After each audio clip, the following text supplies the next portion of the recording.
Leadership thrives when wisdom is shared, not stored. And there is no better place to witness that than here, as we commence the Pan-IIM conference. Good morning to all our dignitaries, faculty, guests, delegates, and participants. On behalf of the Indian Institute of Management, Ranchi, it is my honor and privilege to welcome you all to the 10th Pan-IIM World Management Conference, hosted here at IIM Ranchi from today, 27th November to 29th November 2025. We are honored by the presence of Shri Paul Prosi, Country Director, World Bank, Shri Ronnie Screwala, entrepreneur, investor, philanthropist, and co-founder Upgrad, Professor Deepak Kumar Srivastav, Director, IIM Ranchi, Professor Manish Bansal, Conference Chairperson, Professor Subro Sarkar, Conference Chairperson, and Professor Krishna Kumar Dutt Sena, Conference Chairperson. As we commence this prestigious gathering of thought leaders, scholars, and practitioners, we begin with a moment of solemnity and tradition. Asto ma sadgamya, tamso ma jyotirgamya, mrityor ma amritam gamya. Leaders from untruth to truth, from darkness to light, from morality to immorality. The lighting of the lamp signifies the dispelling of darkness and illumination of knowledge, a perfect symbol for ideas, insights, and innovations that will define this conference. To mark the auspicious beginning of this conference, may I request our esteemed dignitaries to do the honor. I request everyone in the audience to rise and join us. Shubham kurutvam kalyanam arogyam dhana sampadah. Shubham kurutvam kalyanam arogyam dhana sampadah. Shatru buddhi vinashaya deepam kurut.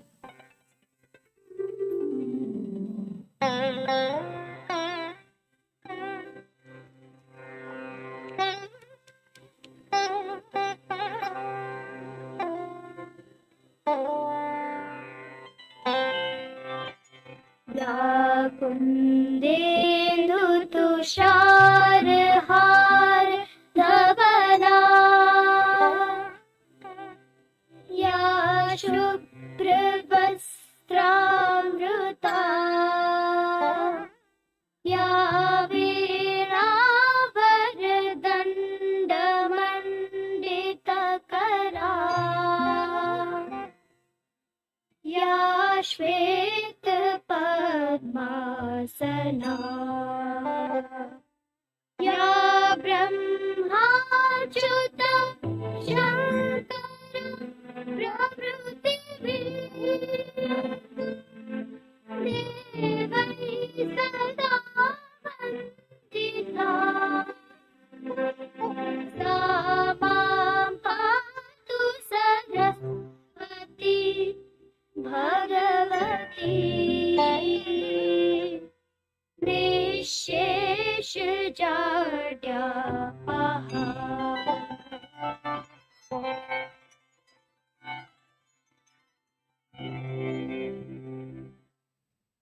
Thank you, everyone. You may now be seated.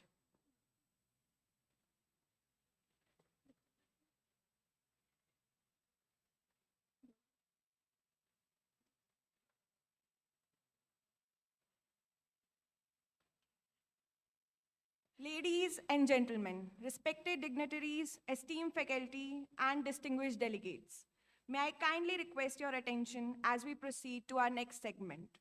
It is a privilege to invite Professor Manish Bansal, Conference Chairperson of the 10th Pan-IIM World Management Conference, to deliver the welcome address and formally inaugurate the proceedings. Before we invite him, let me introduce him. Professor Manish Bansal is a faculty member in Accounting and Finance area at IIM Ranchi.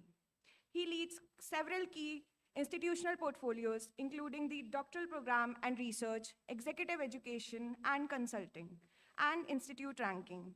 He has published more than 50 research papers in reputed accounting and finance journals. His research areas include earnings quality, audit quality, and financial reporting behavior, with additional interests in forensic algorithms and CSR analytics. Professor Bansal is also deeply engaged in executive education, designing and delivering sector-specific management development programs for the PSU executives. We request Professor Bansal to kindly take the stage.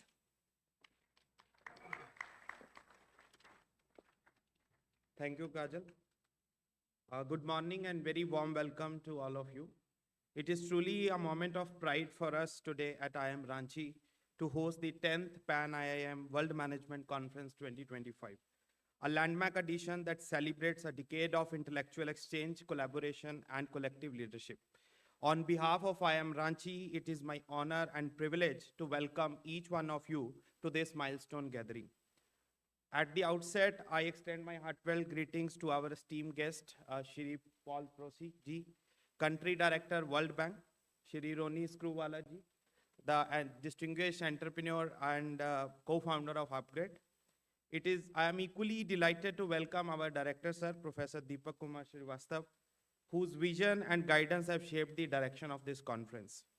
My warm welcome also extends to my fellow conference co-chairs, Professor Shubhro Sarkar and Professor Krishna Kumar Datsena.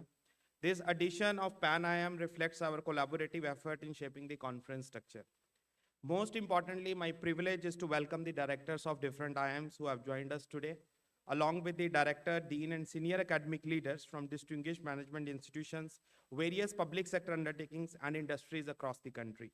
Your presence reinforces the spirit of unity and collaboration that defines the Pan-IIM movement. We are truly honored to have all of you today here. This forum unites distinguished faculty, industry leader, policymaker, and research scholars. Your presence is our greatest strength, and once again, I welcome you all to this Pan-IIM conference. We are also delighted to welcome the participants who have joined us virtually during the paper presentation. The hybrid format allows the reach of the Pan-IIM community to expand even further, uniting the voices across the borders. I would also like to extend a special welcome to our own IIM Ranchi community, my faculty colleagues, research scholars, students, and staff. Your presence enriches this gathering in every way, whether through your academic contributions or through your efforts behind the scene of this conference. So once again, I extend my heartiest welcome to all of you. And over the next 3 days of this conference, we have curated an exciting lineup of different activities. So it's my request to just attend all the different activities planned over the next 3 days, for which the details will be shared by my co-conference chairs. Once again, I welcome you all and looking forward to interact over the next 3 days. Thank you.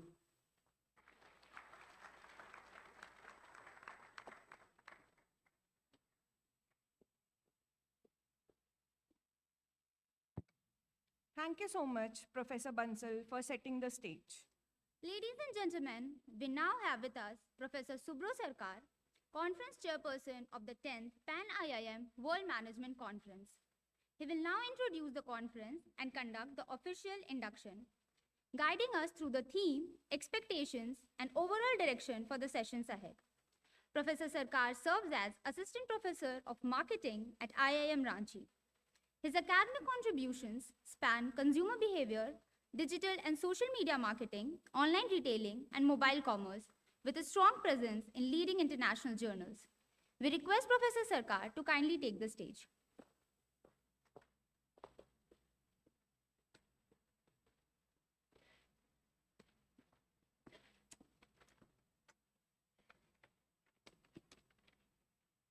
A very good morning to everyone present here.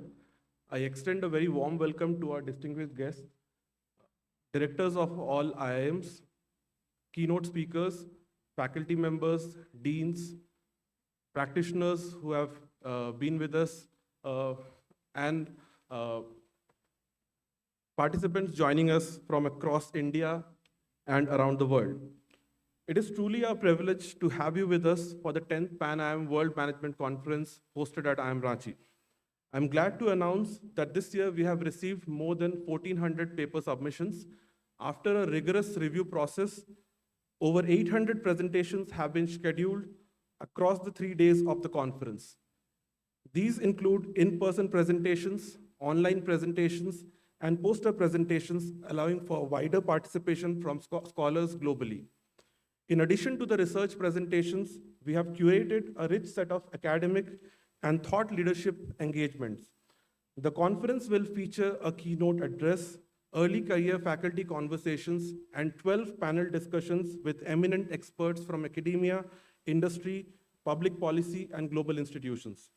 These sessions reflect this year's theme, driving social impact through management research. We hope these conversations spark meaningful dialogue on the future of management education, research, and practice. We have also planned cultural immersion programs in the evenings, showcasing the heritage and vibrancy of the region. This will be followed by the director's welcome dinner tonight and the gala dinner and networking evening tomorrow, providing opportunities for informal interactions and long-term collaboration. We hope that over these 3 days, you will engage, learn, collaborate, and contribute to shaping new ideas that influence both management research and social impact. We look forward to your active participation and wish you a deeply enriching conference experience. Thank you.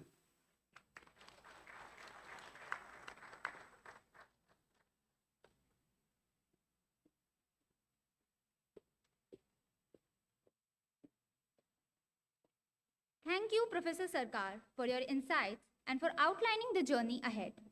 Let us now proceed to the next segment of our program. It is now my privilege to invite Professor Deepak Kumar Shrivastava, Director of IIM Ranchi, to deliver the official address for the 10th Pan-IIM World Management Conference. Professor Shrivastava is a distinguished academic leader and strategist with over 2 decades of experience in management education and research. He has served as Dean Academics at IIM Trichy and holds visiting professorships abroad, bringing a global perspective to our institute. Under his guidance, IIM Ranchi seeks to build a globally oriented and locally responsive business school, reinforcing our commitments to excellence in research, pedagogy, and practice. Without further ado, it is my honor to request Professor Deepak Kumar Shrivastava to address the gathering.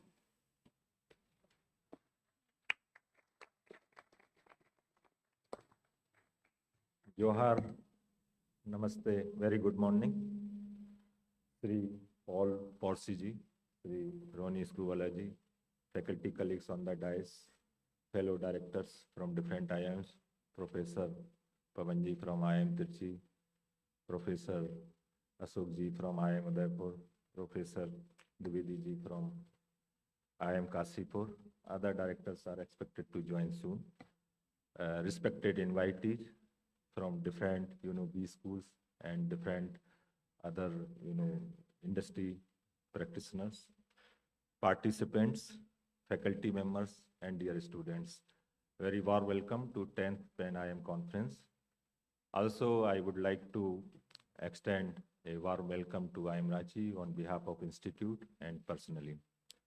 As Professor Subro Sarkar has shared, this year we received 1,000 plus paper, 1,400 papers, and out of this we have shortlisted around 800 papers, and 600 plus participants are here. If we take this as a proxy, it shows the power, that shows the value of Pan-IIM. The keyword of the value of Pan-IIM is one, that is Indian. There are so many Institute of Management, but there is one family of Indian Institute of Management which has 22 members. The journey started long back in 60 with one IIM. Now we have reached to 22 this year. And these all 22 IIMs are united by this keyword, that is Indian. I believe you would agree that we live in very exciting time. Country has so many opportunities. However, there are so many untapped opportunities, and these opportunities are at bottom of pyramid. The nature of these opportunities are more informal, and that gives a great opportunity, that gives a scope to develop social products to tap these opportunities. And if we do this, that will help us to achieve Viksit Bharat 2047, that is the vision of each and every one. Social innovation is needed. IIM system is very fortunate. Now, if we take some estimation, at least 2,000 papers are published by IIM system. This is a rough estimation. And out of this, around 40 to 50% papers are published in top category journals, A and FT50 and other journals. And we have very big size now. There are 1,300 to 1,400 faculty members. They work in IIMs. And a lot of good work is being undertaken in IIM system, especially in social system, social sector, public policy, sustainability, technology management. But still, there's a scope to bring social dimension in academic structure. Academic structure in sense both teaching and research. The theme of this year conference, driving social impact through management research, that reflects the host institutions, the priority. And that is the tradition in IIM, Pan-IIM system, Pan-IIM conference we have. IIM Ranchi, we decided 2 years, 3 years back, there are few priorities, and one priority is the social impact. That social impact should be one of the element of academic structure, research or teaching, both. Now, we have so many opportunities in country, and also there is a scope for a capacity building in public system, especially few priority areas like education, healthcare, and hard infrastructure. And that is very, very important. And after emergence of AI, new business models are emerging and taking place. And IIM system has advantage in that kind of expertise, global expertise, can work together, can provide solution, solve, resolve these kind of issues, and also can contribute to capacity building initiatives. Now, if we see that in teaching and research, how that social impact or social dimensions can be incorporated. I am taking this opportunity and liberty to share what IIM Ranchi did. I am not going to propagate, not going to share how IIM Ranchi is great and want to be great. This is a few initiatives which IIM Ranchi has taken, and of course, there are many more bigger initiatives which other institutes can take, and we may also think about in future. Now, what we did in the research, approximately 170 to 200 papers are produced by faculty members of IIM Ranchi every year. Credit goes to doctoral community, what we have. We have 70 to 80 doctoral students. Faculty size is also reasonably good. We have 80 faculty members. Now, what we did, we aligned all these research papers to different SDG, Sustainability Development Goal. And every year we publish one annual research report. That is kind of sensitization. Because the logic is that we have very limited resources in country. And the conventional way of measuring the effectiveness of paper is that what is the impact factor where paper is published. That is fine. But considering the limited resources, opportunity cost of research, we need to also think about the research, how it's going to help policy, union or state. If not union and state, at least the surrounding, where we live, where we work. What research we do, what extent it can work, what extent it can help. There can also be possibility, what percentage of GDP we spend on research and what is the outcome. That kind of a calculation can also be done. So this is the one way we need to think about to link research with more action, research in action, and impactful research. Also, there's a possibility to bring social dimension in education, because India, fortunately, we have a lot of diversity. Each 5 kilometers, there is a different social fabric. We need to understand that what social condition, what social fabric society is having, which society is having. Social intelligence is needed. If we have reasonable social intelligence as an instructor, as a faculty, as a researcher, that will help us to understand the diversity of country, that will help us to develop, design new social products, which would improve the social innovation. What we did here at IIM Ranchi, we have a conventional courses, sustainability, social impact, but what we did that all the courses, core courses, elective courses, we decided there has to be some portion of social impact. And that is up to faculty members would identify 1 session, 2 session, would like to cover social issues. And that has become more institutionalized approach. Each outline, there would be a space where faculty would highlight, spell out that what sessions would deal and what social dilemma would be covered in the class. Now, one more initiative that we have taken, this year we decided that what true diversity mean is. We decided to admit 10% students from differently abled category, and which is considered one of the highest number in country. 47 students have been admitted in MBA program. They are from different circumstances. They are from different abled category. This is the true diversity. Now, if we sit in class, if faculty goes in class, and that these students would provide a true reflection of society, what kind of challenges, what kind of circumstances India or Bharat is having. These are few initiatives, and I hope much more impactful initiatives can be explored during these 3 days conversation. And this conference, if you ask me, I would like to dedicate it to young faculty and to young faculty.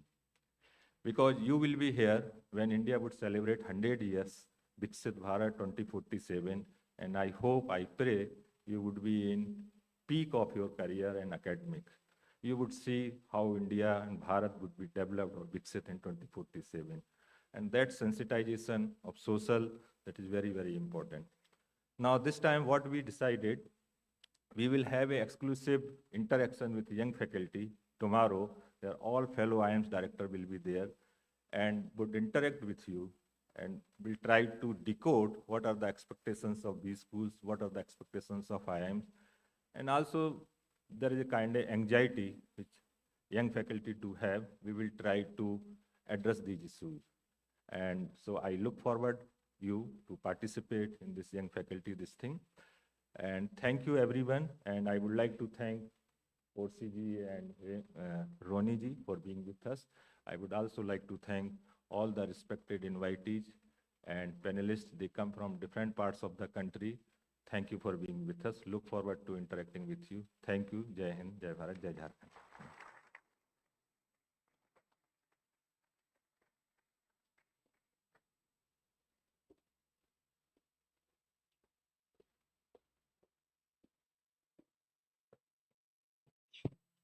Thank you so much, Professor Srivastava, for your inspiring remarks and for setting a high tone for this conference. We are grateful for your leadership and vision. Moving on, it is an honor to welcome Shri Roni Screwvala, chairperson and co-founder of UpGrad, to deliver the address at the 10th Pan-IIM World Management Conference. Shri Screwvala is a first-generation entrepreneur, investor, and philanthropist. He is widely recognized for having pioneered cable television in India and for founding UTV, one of the country's most influential media and entertainment companies, which later became part of the Walt Disney Company. At UpGrad, he has been at the forefront of reimagining lifelong learning and online higher education for working professionals. Beyond business, through the Swadesh Foundation, he and his wife have been deeply engaged in large-scale rural development with a focus on empowering communities through education, health, water, sanitation, and livelihood initiatives. He has been featured among the 100 most influential people in the world by Times Magazine and counted among Asia's most powerful business leaders by the Fortune. We are privileged to have him with us today. May I now invite Shri Roni Screwvala to share his address.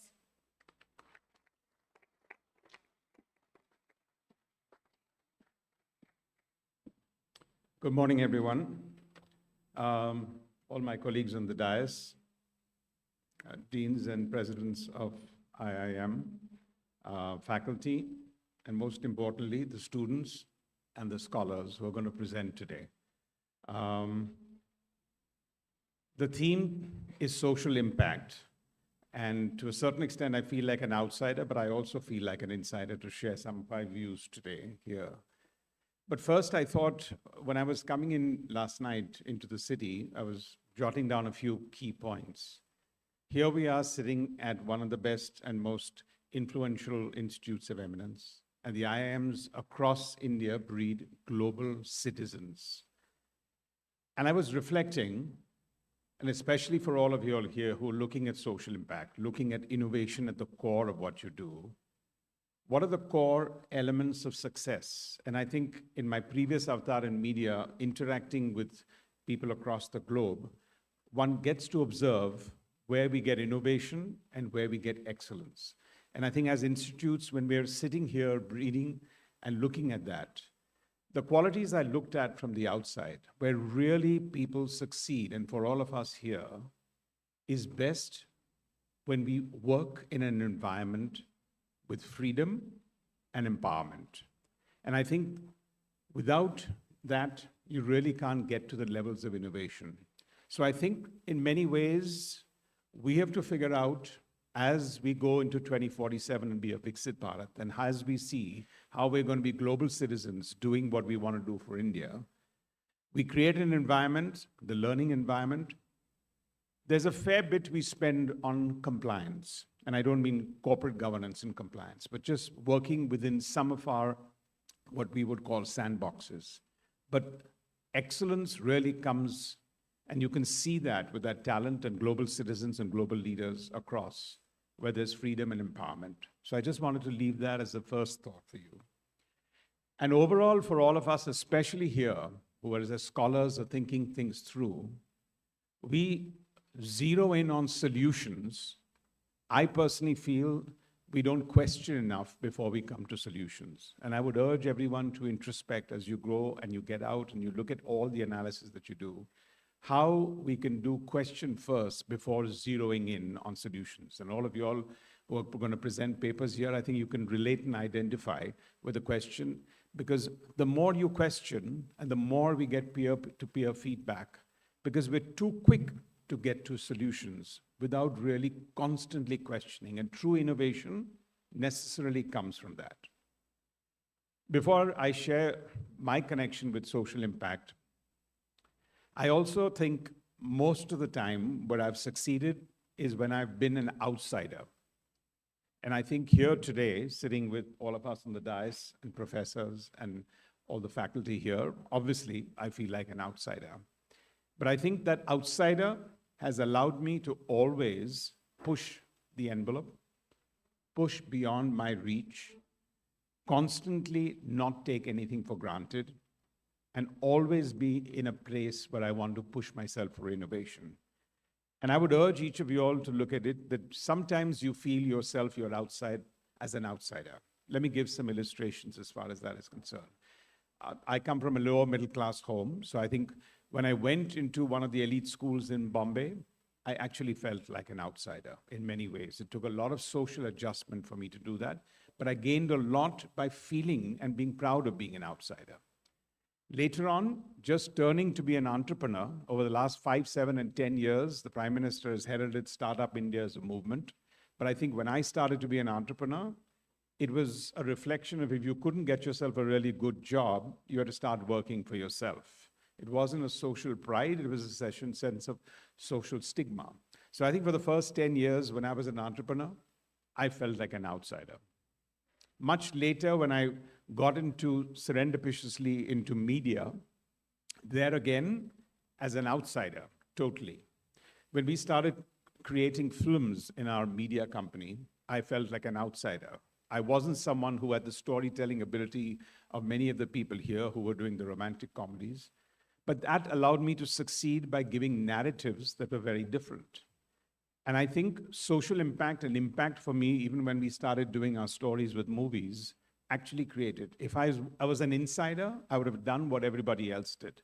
But because I was the outsider, we could tell stories that at that stage pinched youth to think when they made a movie called Rang De Basanti. Later on, I would say in the last 10, 15 years, I have many people saying, I've joined the armed forces because you made movies like Lakshya, or a biopic on Sam Bahadur, or Uri, a surgical strike. And my greatest sense of pride sometimes has been where a lot of people said, I went abroad to study, but I've come back here to India because you made a movie called Swades, where Shah Rukh Khan leaves NASA, comes to meet his Nanima, and lights the bulb in rural India. So impact can be done, and I don't think I would have done it if I wasn't an outsider. My normal impulse would have been to join the convention and join the herd mentality to what we want to do. So I just want to leave these two broad thoughts with you. Freedom and empowerment, question without necessarily jumping to solutions. And being an outsider is not a bad thing. You don't need to feel alien about it, and you can actually make a huge connect. If I had to turn to social impact, which is the theme today, I started our, what I would call not-for-profit in our organization at a very early age, at 23, 24. And I know people think philanthropy means you need to have gray hair or you need to have bank balance, but actually that's not true. And for all of you all young people here, I would urge you, there is no right age to start thinking about impact in every sense of the word. And we started off, and my first office was a 10,000 square foot office, but just, I can't say why we went to it, but intuitively, the first 1,000 square feet in that 10,000 office, we started in an old age home and a creche. But because of that, the 30 people who joined us in the company, and then 300, set the culture and the thinking and the frugality with which we built whatever we built, whether it was my media days or today when we are in the education with Upgrad, the element of frugality, the importance of impact, the importance of a learner first, all those value systems came because we went there. Many of us, when we look at impact, we kind of get a little confused because then we feel we're either in the not-for-profit space and in the for-profit space. But for all of you all making presentations over the next 3 days, I would just urge you, impact in India has to be thought through at scale. Because if we're not changing something at scale, we are 1.4 billion people, whether we like it or not, whatever we do can't be an experiment. So when we are impacting, we need to impact at scale. And a lot of people come in, and my first thing is, if you're doing something for not-for-profit, go for it on a not-for-profit. A lot of us make compromises and say, we'll do less profit, but we need a certain element. There is no such thing as for less profit. I invested into a tertiary hospital chain, and it took me 2 years to talk to the founders because all they wanted to do, and they wanted to build 150-bed hospital, just to give you as an example. And to them, the obsession was, look, we're going to be for less profit, so we'll have a lot of subsidy of beds. And I said, India lacks tertiary hospitals. We're one of the most underinsured countries in the world. Why? Because even if you were insured in most of rural India, it would take you 30, 40 kilometers to get to a local hospital. So we need tertiary hospitals and we need medical aid more than any other country outside of maybe Africa. But when you look at that element there, do you want to be someone who wants to look at a 50-bed hospital, or do you want to create 50-bed hospitals? And I think that's when you're looking at impact, when you're looking at social impact, I would urge you to look at scale. So what started off as a very small NGO, and when we divested our company to Disney much later on, both my wife sat down one fine day, and she started to say, I want to be in the not-for-profit space, and went to do a 10-day course with Teach for India. And she came back one fine day and told me, I'm going to join Teach for India. And that got me a little nervous. And I said, look, we have this small foundation, and we've got to go back and create more impact. So why don't we make a mission that will lift 1 million people out of poverty every 6 to 7 years? At that stage, again, as an outsider, did I know what the answer was that? No. But the more audacious you think about it when you're looking at social impact at scale, the more probability that you will succeed just with the audacity of your thinking, the audacity of your vision, and what you want to do. So over the next 3, 4, 5 years, what had happened is we had gone into rural India, and we were looking at water and sanitation. We thought we knew everything about it, and we first focused on the girl child and whether they could go to school. And in about the third visit, we realized that unless we solve 10 other problems, we can't really solve the problem of a girl child going to school because they're going to spend 3 to 4 hours to go fetch water. So we emerged with what we think today is a unique program where 2 or 3 state governments have actually adopted that program of a very holistic model. A lot of people of us look at impact, especially in rural India, with either a school, an educational institute, or setting up water, or setting up sanitation. To us, my first look and the entrepreneur in us gave us the fact, and I would urge you again, when you're looking at social impact, always look at 2 things. The holistic approach to it, because in silos, you may think you're doing something, but it could be an experiment, but on a holistic basis. And second, you need permanent change. If you're doing something, and if that same thing is happening for 3, 4, 5 years, you need to evaluate what is the outcome, because without outcomes, there's no real impact. And I think that was our key learning.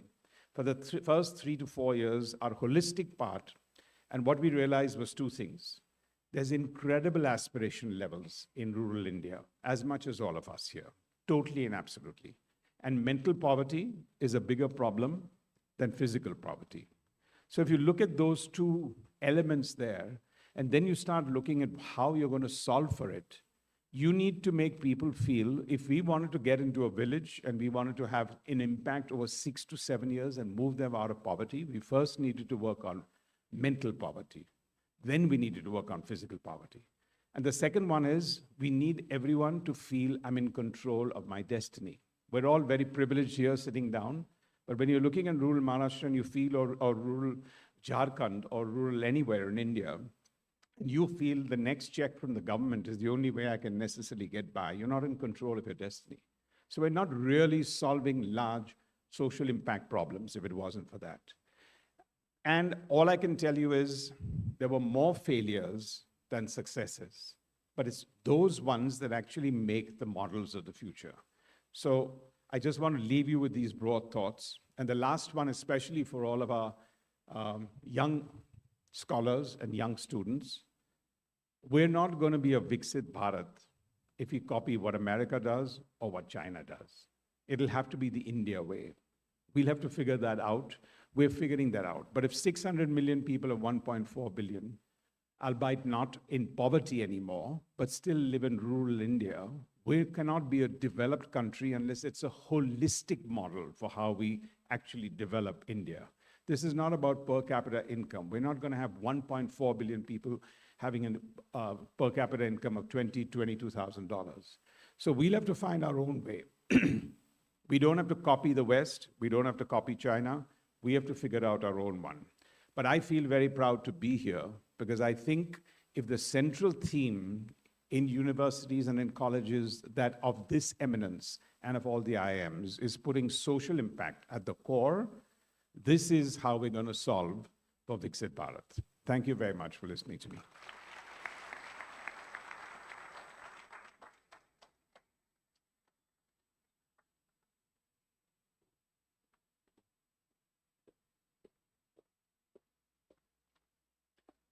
Thank you, Sri Ronnie Screwvala, for the insightful and thought-provoking address. Your perspectives on entrepreneurship, innovation, and the future of learning will greatly enrich the deliberations over the next 3 days of the conference. We'll now proceed to the next important address of this program. It is my honor to invite Sri Paul Prosy, Country Director for India at the World Bank, to address the gathering.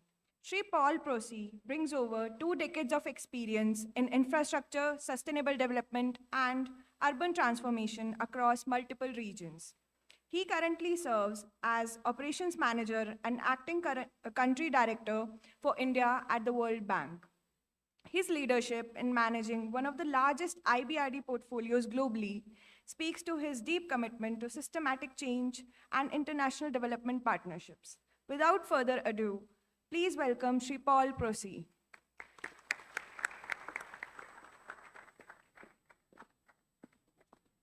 Thank you so much, and what a great pleasure to be here, honestly. And thank you, panelists, distinguished guests, and especially students. When I came here, let's say, I always get inspired. I want to go back to the time that I was in the college seats absorbing information, and now I'm here at the World Bank leading one of the largest programs that we have.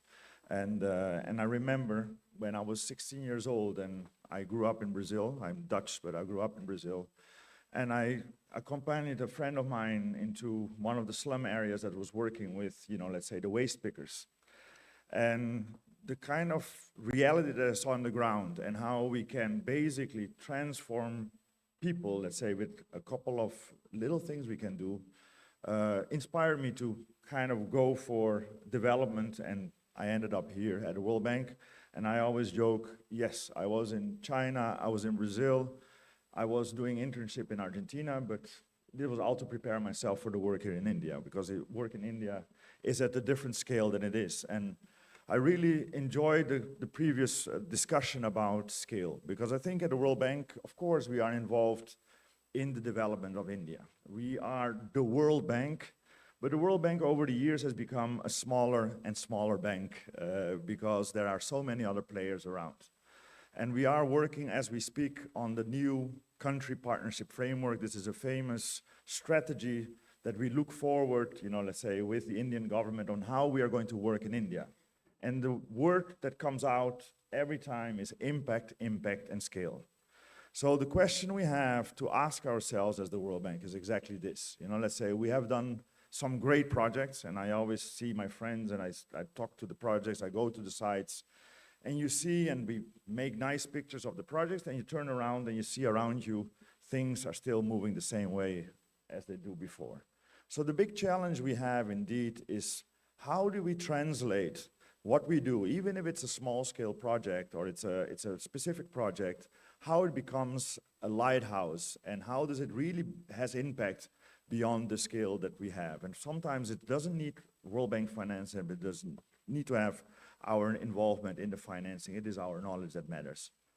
The other thing that has come out over the last years, and I think we are going through a big transformation at the World Bank. You know that we have a first non-American president of the World Bank, one of your countrymen, exactly, applause.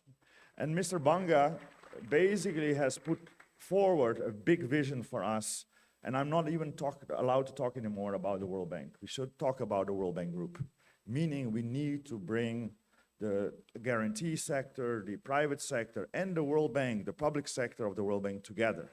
Because even on the solutions that we have for India and what the Indian government can do, we cannot do without the private sector. So every time more, we need to think about a connectivity between what we can do in terms of the World Bank and de-risking some of the investments, bringing in the private sector, and then basically scaling up all of these investments that need to be done. And we talk a lot about technology and AI, and all of these things are super important. But in my view, the most critical thing for India is management. In the government, in the private sector, we have a lot of inspirational managers around in India, but I think to get the scale that we need to get to, we need to think a little bit, rethink the management model even inside the public sector. Because the needs that we have inside the public sector are tremendous. If I look at the level of urbanization that will happen, the 300 million people that will move to cities, are we really preparing ourselves? Are we thinking through how do we need to think through let's say, the impact that we'll have? What do we need to plan now to prepare ourselves for what people say, 300 million people moving to cities?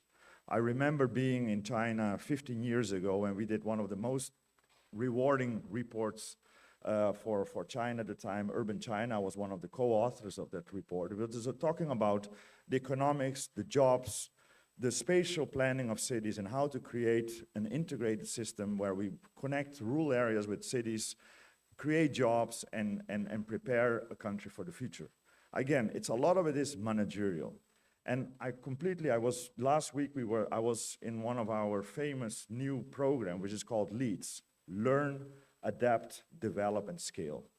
This is a new, nice term that we have, but it is really about how are we going to use the data from our projects to inform and adapt, let's say, our projects to bring the scale that we need and the real impact. As I said in the early stage of this conversation, we basically have very limited resources. We cannot waste any dollar, and I don't want to have any dollar from the World Bank be wasted for things that don't have impact. So we have put a lot of effort in our teams to be able to to bring data into our management decisions, into the evaluation of our projects, let's say, the evaluation of programs of the government to see how we can basically do better and be more focused so that every rupee and every dollar that we use in the government is being used to the right purpose and really benefits those that really need those benefits. So I will conclude by saying, when they invited me to come, I could not think about a better forum to be talking. I hope, and I really think that from our side, I was saying this earlier, we are 280 people in India from the World Bank. Of course, we bring global expertise, and we will bring global expertise. We are 80 technical professionals in the country. We cannot do it alone.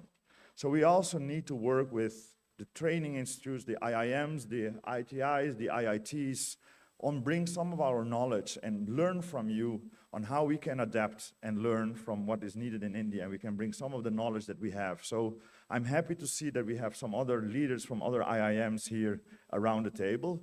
But my proposition as well from a World Bank perspective is see how we can make sure that we can bring some of our knowledge, data, information, and even bring some of your students, if can, into our organization. Because what we are looking for in the next 5 years is that scale in kind of embedding a lot of our knowledge and our thinking that happens very often in the past at the project level to programs and to the development of India. So with that, thank you so much. Good luck the next 3 days, and hope I will be in touch with some of you. And again, very inspiring, especially for those students, because indeed, you are the leaders of 18 years from now. When Viksit Bharat will be there, you will be the managers. And really, good luck, and you know, let's say all the best. Thank you.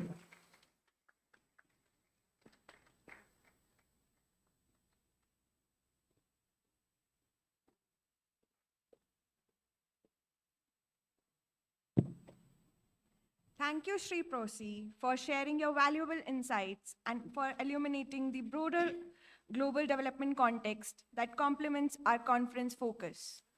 We'll now move to the felicitation of our distinguished guests.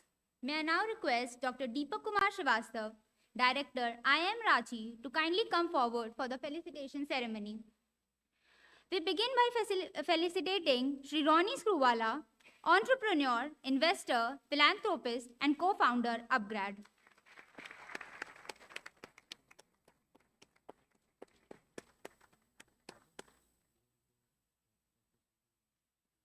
Thank you. Next, we felicitate Sri Paul Prosi, Country Director, World Bank.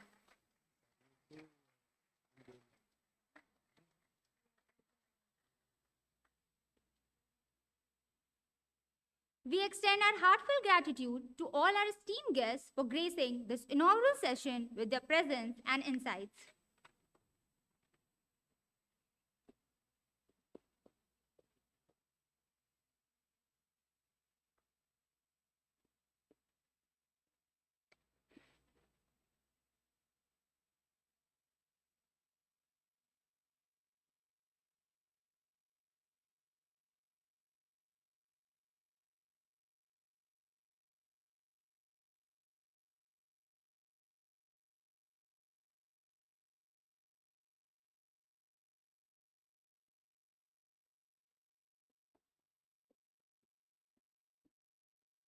Ladies and gentlemen, as we now draw this inaugural session to a close, it is my privilege to invite Professor Krishna Kumar Datsena from the Department of Operations Management at IIM Ranchi and Conference Chairperson for the 10th Pan-IIM World Management Conference. He will now deliver his vote of thanks, expressing our collective gratitude to all the contributors, speakers, and participants of this opening ceremony. Let me introduce him first. Professor Datsena holds a PhD from IIT Kharagpur and serves as an assistant professor in the Department of Operations Management at IIM Ranchi, with expertise in logistics, transportation, and supply chain operations. It is with great appreciation that we look to his remarks to express our collective gratitude to all the speakers here.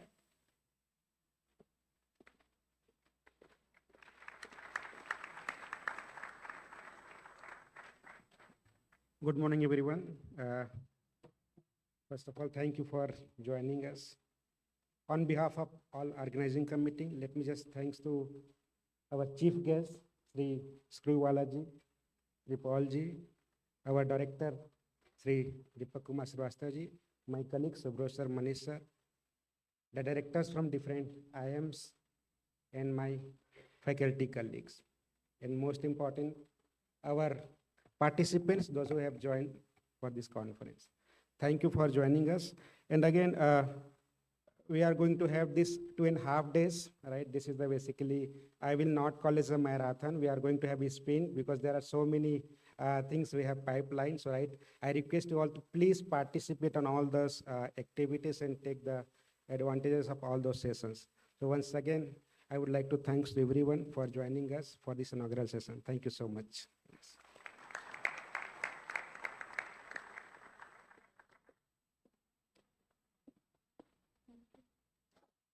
Thank you, Professor Datsena, for your thoughtful closing remarks. To formally conclude the inauguration session of the 10th Pan-IIM World Management Conference, I request everyone to please rise for the national anthem.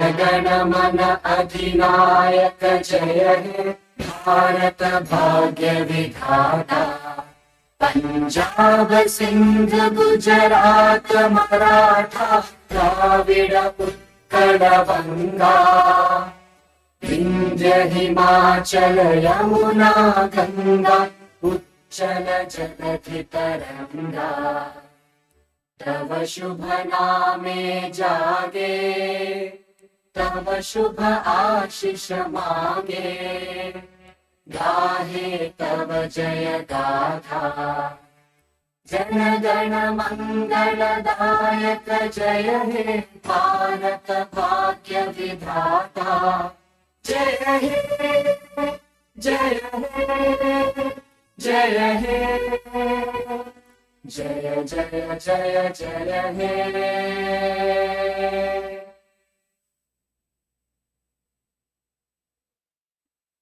Please be seated.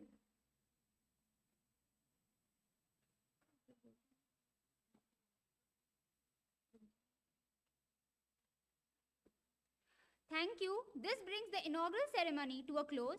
We'll now request all the guests and the participants to kindly proceed to the lawn area of the auditorium for the scheduled drone photo shoot.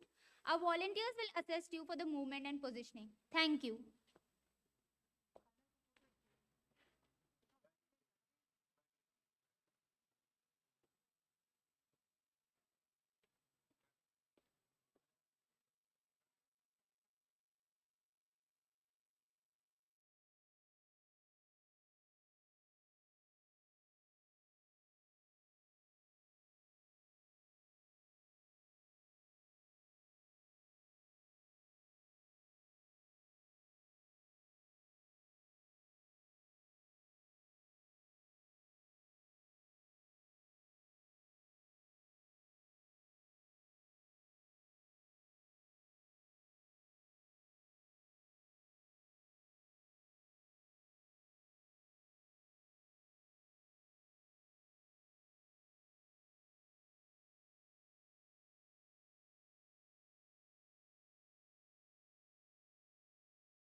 बेटा हम यहाँ रहते हैं पर ये अपना घर नहीं।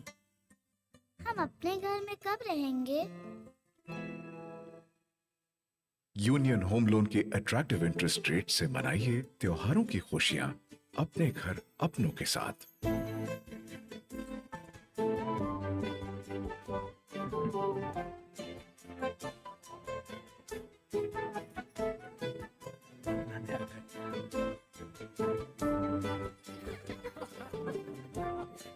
दादू और दादी अपने घर हैं तो हर दिन त्योहार। यूनियन होम लोन, अब खुशियां अपने घर अपनों के साथ।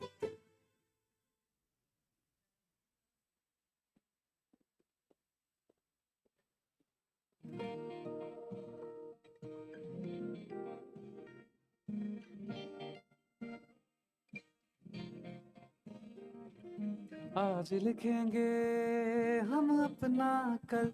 हेलो हेलो जब अपनी सोच को हेलो हेलो राह मिले, हेलो सच तक ले जाएंगे अरमानों को, हेलो जब आशाओं को राह हेलो ओके सोच से सच ओके तक हेलो चले, हेलो हेलो चेक चेक सोच से ओके ओके बढ़े हम सोच से सच तक। हर नारी का सपना, हर नारी की शक्ति, ऊर्जा से उन्नति का सफर, हौसला हो अपने दम पर, सोच से सच तक हेलो चले हम, हेलो सोच से सच तक, सोच से सच तक बढ़े हम, सोच से सच तक। देश विदेश से जुड़ते रहे, हर मंजिल पाते रहे, मान सम्मान और आयुष्मान, आगे बढ़े बढ़ते रहे, रोशन होंगे उम्मीदों के दीपक। क्या करना?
Sir,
आज लिखेंगे हम अपना कल, जब अपनी सोच को राह मिले, सच तक ले जाएंगे अरमानों को, जब आशाओं को राह मिले। सोच से सच तक चले हम, सोच से सच तक, सोच से सच तक बढ़े हम, सोच से सच तक। हर नारी का सपना, हर नारी की शक्ति, ऊर्जा से उन्नति का सफर, हौसला हो अपने दम पर।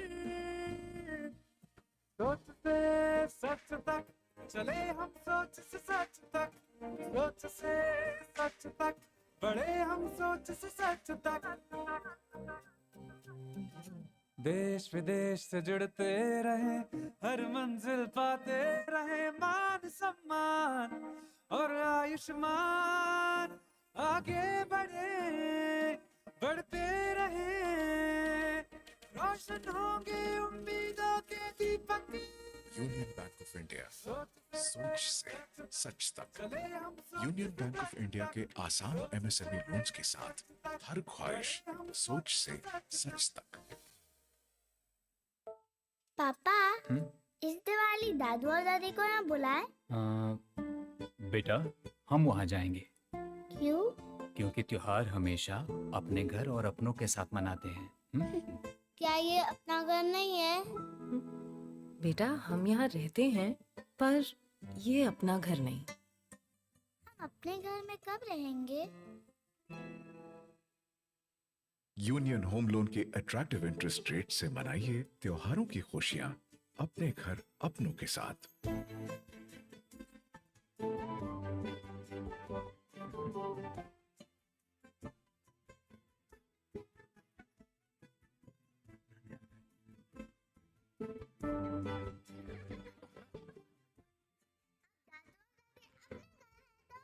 हर दिन त्योहार। यूनियन होम लोन, अब खुशियां अपने घर अपनों के साथ।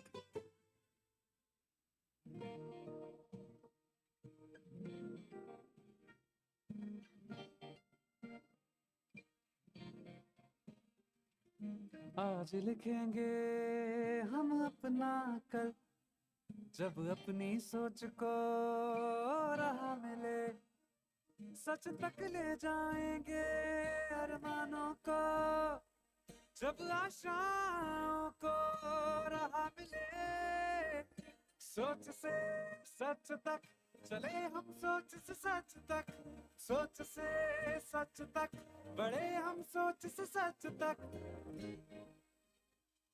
हर नारी का सपना, हर नारी की शक्ति, ऊर्जा से उन्नति का सफर, हौसला हो अपने दम पर। सोच से सच तक चले हम, सोच से सच तक, सोच से सच तक बढ़े हम, सोच से सच तक। देश विदेश से जुड़ते रहे, हर मंजिल पाते रहे, मान सम्मान और आयुष्मान, आगे बढ़े बढ़ते रहे, रोशन होंगे उम्मीदों के दीपक। यूनियन बैंक ऑफ इंडिया, सोच से सच तक। यूनियन बैंक ऑफ इंडिया के आसान एमएसएमई लोन्स के साथ हर ख्वाहिश सोच से सच तक।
हेलो हाँ आप जहाँ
आज लिखेंगे हम अपना कल, जब अपनी सोच को राह मिले, सच तक ले जाएंगे अरमानों को, जब आशाओं को राह मिले।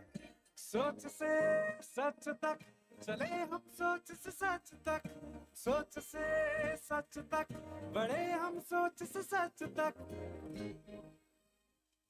हर नारी का सपना, हर नारी की शक्ति, ऊर्जा से उन्नति का सफर, हौसला हो अपने दम पर। सोच से सच तक चले हम, सोच से सच तक, सोच से सच तक बढ़े हम, सोच से सच तक। देश विदेश से जुड़ते रहे, हर मंजिल पाते रहे, मान सम्मान और आयुष्मान, आगे बढ़े बढ़ते रहे, रोशन होंगे उम्मीदों के दीपक। यूनियन बैंक ऑफ इंडिया, सोच से सच तक। यूनियन बैंक ऑफ इंडिया के आसान एमएसएमई लोन्स के साथ हर ख्वाहिश सोच से सच तक।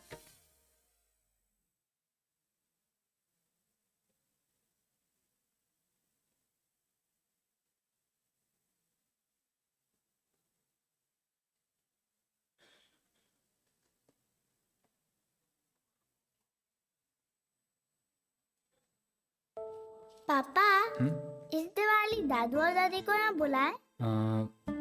बेटा, हम वहाँ जाएंगे। क्यों? क्योंकि त्योहार हमेशा अपने घर और अपनों के साथ मनाते हैं। क्या ये अपना घर नहीं है?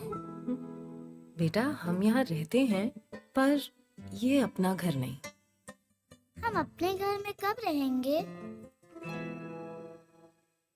यूनियन होम लोन के अट्रैक्टिव इंटरेस्ट रेट से मनाइए त्योहारों की खुशियां अपने घर अपनों के साथ।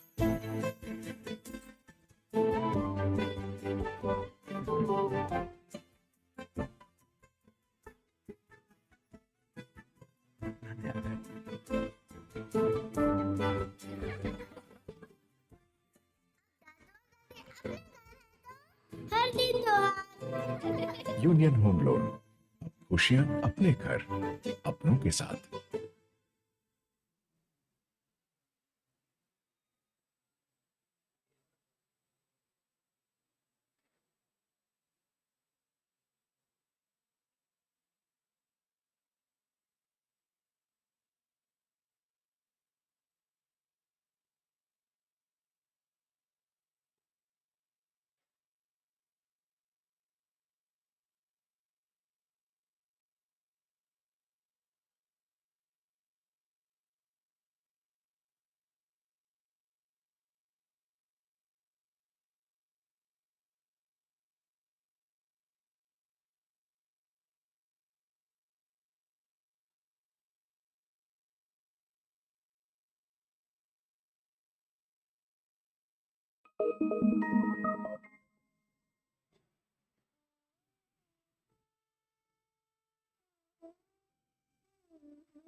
By the time we start, I request everyone to be please seated.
I request all the directors to please come on the stage and take their seats.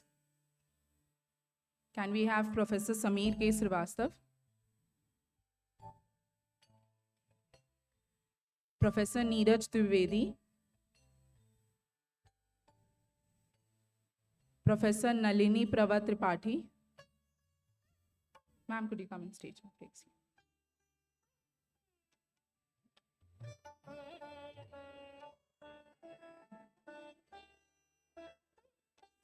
Professor Praful Agnihotri? Professor Pawan Kumar Singh?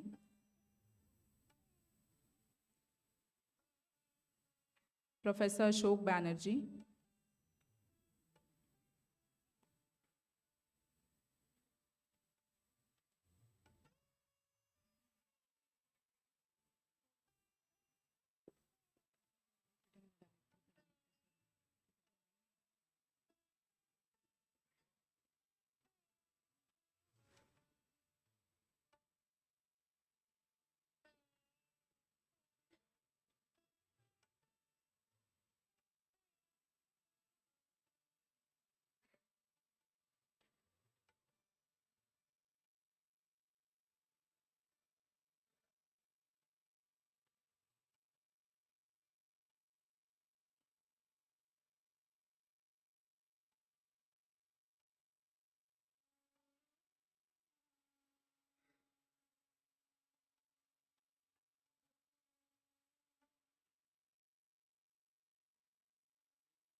I request all of you to please be seated.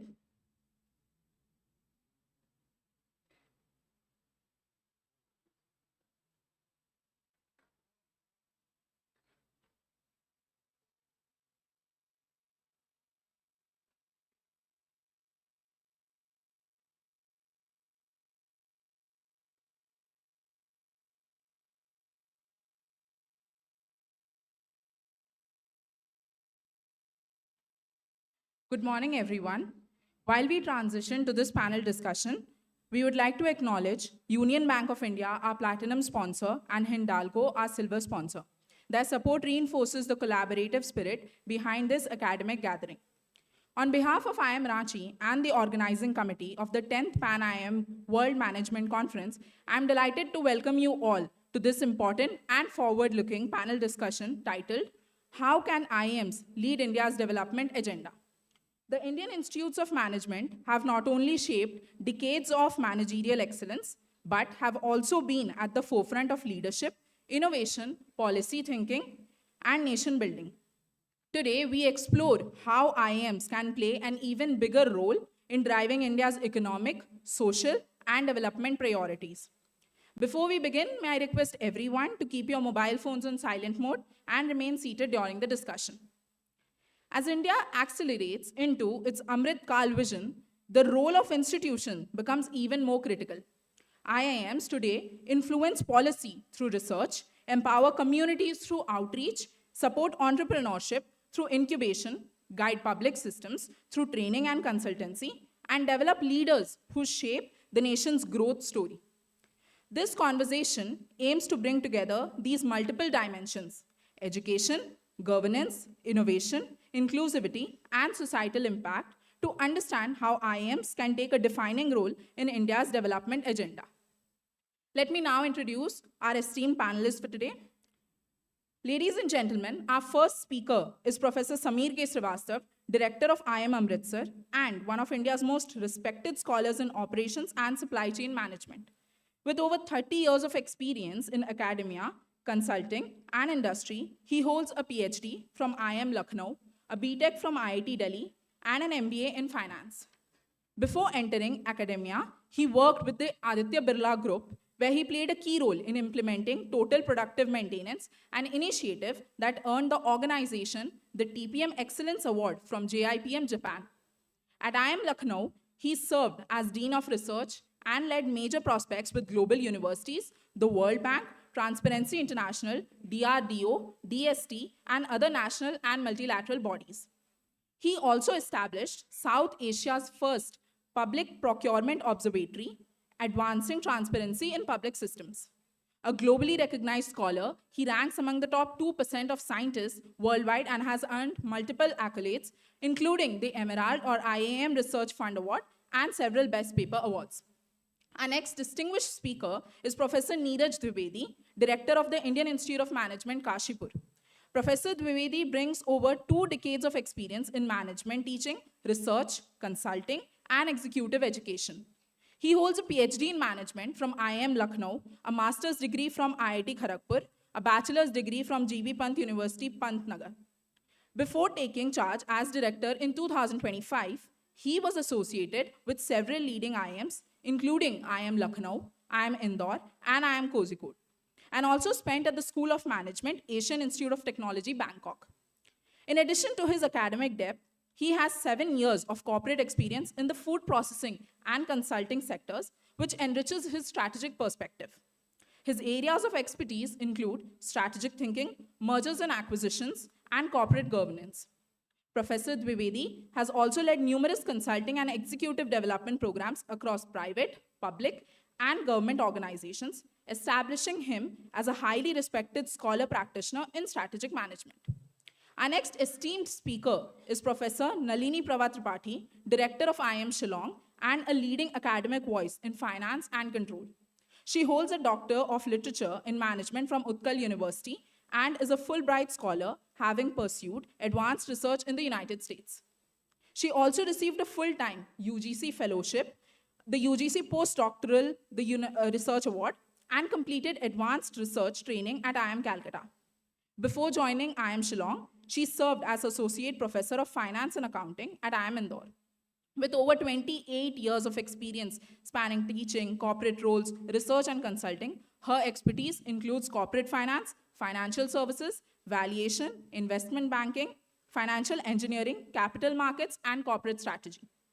A prolific scholar, Professor Tripathi has published over 100 research papers in leading ABDC, ABS, Scopus, and Web of Science journal and has authored 9 books. She has conducted extensive executive training for senior leaders across sectors and serves on numerous expert committees, selection panels, board of governors, and academic advisory boards. Our next speaker is Professor Praful Agnihotri, Director of IIM Sirmaur and one of India's most respected academic leaders. Professor Agnihotri brings over a decade of rich industry experience in shipping, international trade, and profit center management before transitioning to academia. He served for more than 10 years at NMIMS Mumbai as professor and head of marketing and later joined IIM Calcutta, where he led key roles including chairman of career development and placements. He is best known as the founding director of IIM Trichy, where he was the first employee and built the institute from scratch, taking it to its permanent campus in record time and achieving a top 12 NIRF ranking. A distinguished academic, he has taught in France for over a decade, has worked extensively in corporate training and consulting, and is the co-author of the Indian adaptation of Philip Kotler's Principles of Marketing, published by Pearson. Professor Agnihotri has served on national bodies such as AIMA, AICTE's MBA Curriculum Review Committee, and the Society of IIM Kozhikode, and is currently an independent director on the board of SBI Mutual Fund. He has also been honored with multiple Best Teacher in Marketing awards. Our next distinguished speaker is Professor Pawan Kumar Singh, Director of the Indian Institute of Management, Trichy, and one of India's most respected academic leaders with over 3 decades of experience in management education. He has previously served as Director of MDI Gurgaon, Director in charge of IIM Indore, and played a pivotal role in mentoring IIM Sambalpur as its first chairperson of the academic committee and nodal officer. Professor Singh spent nearly 15 years as Professor of Organizational Behavior and HRM at IIM Indore and has earlier taught at NITI Mumbai, IGNOU New Delhi, Kanpur University, and Vikram University. Before joining academia, he worked as an industrial relations officer at Bank of India in Jamshedpur and Ranchi. He has trained over 25,000 professionals, presented at more than 75 national and international seminars, and authored several influential books, including Managing Interpersonal Conflict, Management Sutras from Sanskrit Scriptures, and Dialogues with the Upanishads. Professor Singh has served on numerous high-level committees, and his talks and interviews frequently feature on national media. Our last esteemed speaker for this panel discussion is Professor Ashok Banerjee, who assumed the directorship of the Indian Institute of Management, Udaipur, in August 2022. Professor Banerjee is a chartered accountant, holds an MCom from Calcutta University and a PhD from Rajasthan University. He comes to IIM Udaipur after an illustrious tenure at a key role at IIM Calcutta, where he served as Dean of New Initiatives and External Relations and played a key role in setting up the IIM Calcutta Innovation Park and the Financial Research and Training Laboratory. Professor Banerjee is a senior scholar in the area of finance and control with research interests in high-frequency finance, fintech, and sentiment analysis. He also serves on corporate boards as an independent director, bringing a strong bridge between academic leadership and governance in the financial and technology sectors. It is my privilege to introduce the moderator for this session, Professor Deepak Kumar Srivastav, Director of the Indian Institute of Management, Ranchi. Professor Deepak Kumar Srivastav is an accomplished academic leader with over 24 years of experience in teaching, research, and institutional governance.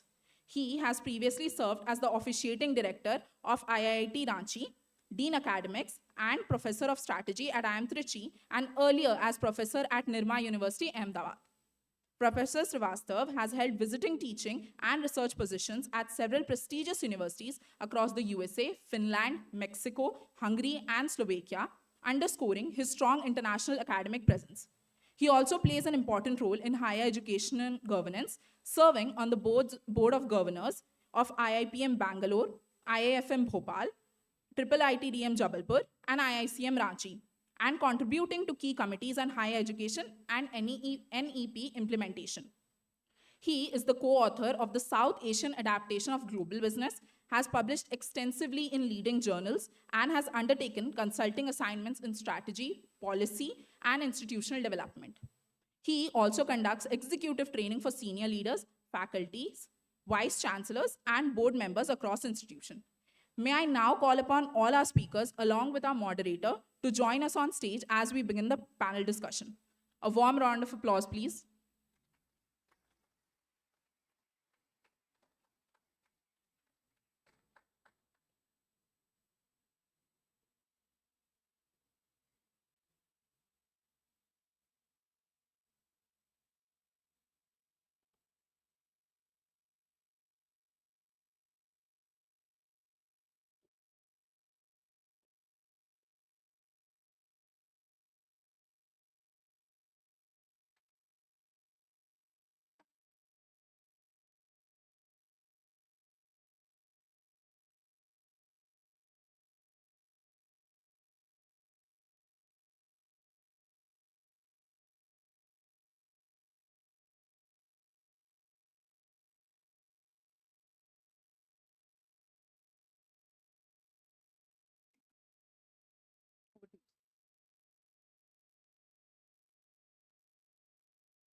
So very good afternoon and welcome to Directors Panel. And at the outset, I would like to welcome all the fellow directors from different IIMs and all the audience and senior invitees are here. So the theme of this discussion is how IIMs can lead India's development agenda. So there is no point that how IIMs can contribute, but the point for discussion is how IIM can lead. And this is based on certain assumptions.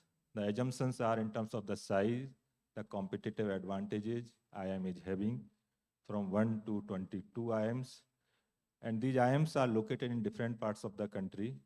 Geographic diversity is also there, expertise is there.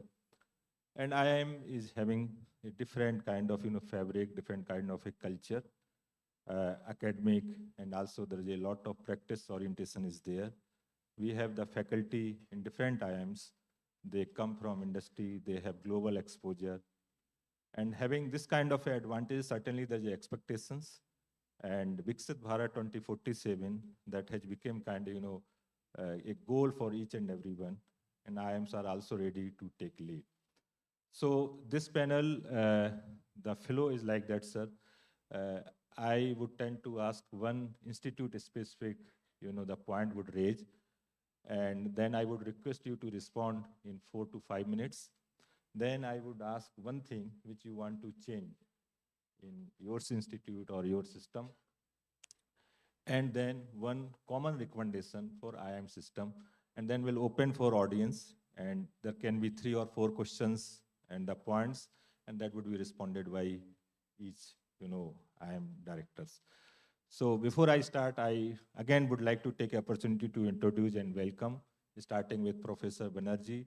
IIM Udaipur, as we all know, in the second generation IIMs, IIM Udaipur is known for the research and perhaps the single IIM which has the highest number of FT50 and UTD publications. Welcome you, sir. And Professor Banerjee, he comes from IIM Calcutta and well-known professor of the finance. Welcome you, sir. Professor Pawan Singh ji. Professor Pawan Singh ji is very rare profile and a person who works in all the format of management education, university, central university, IIM system as a faculty, leading a B school, leading B schools like MDI, and then serving as a director. IIM Trichy is having certain advantages, right, and known for executive education, academic rigor. Welcome you, sir.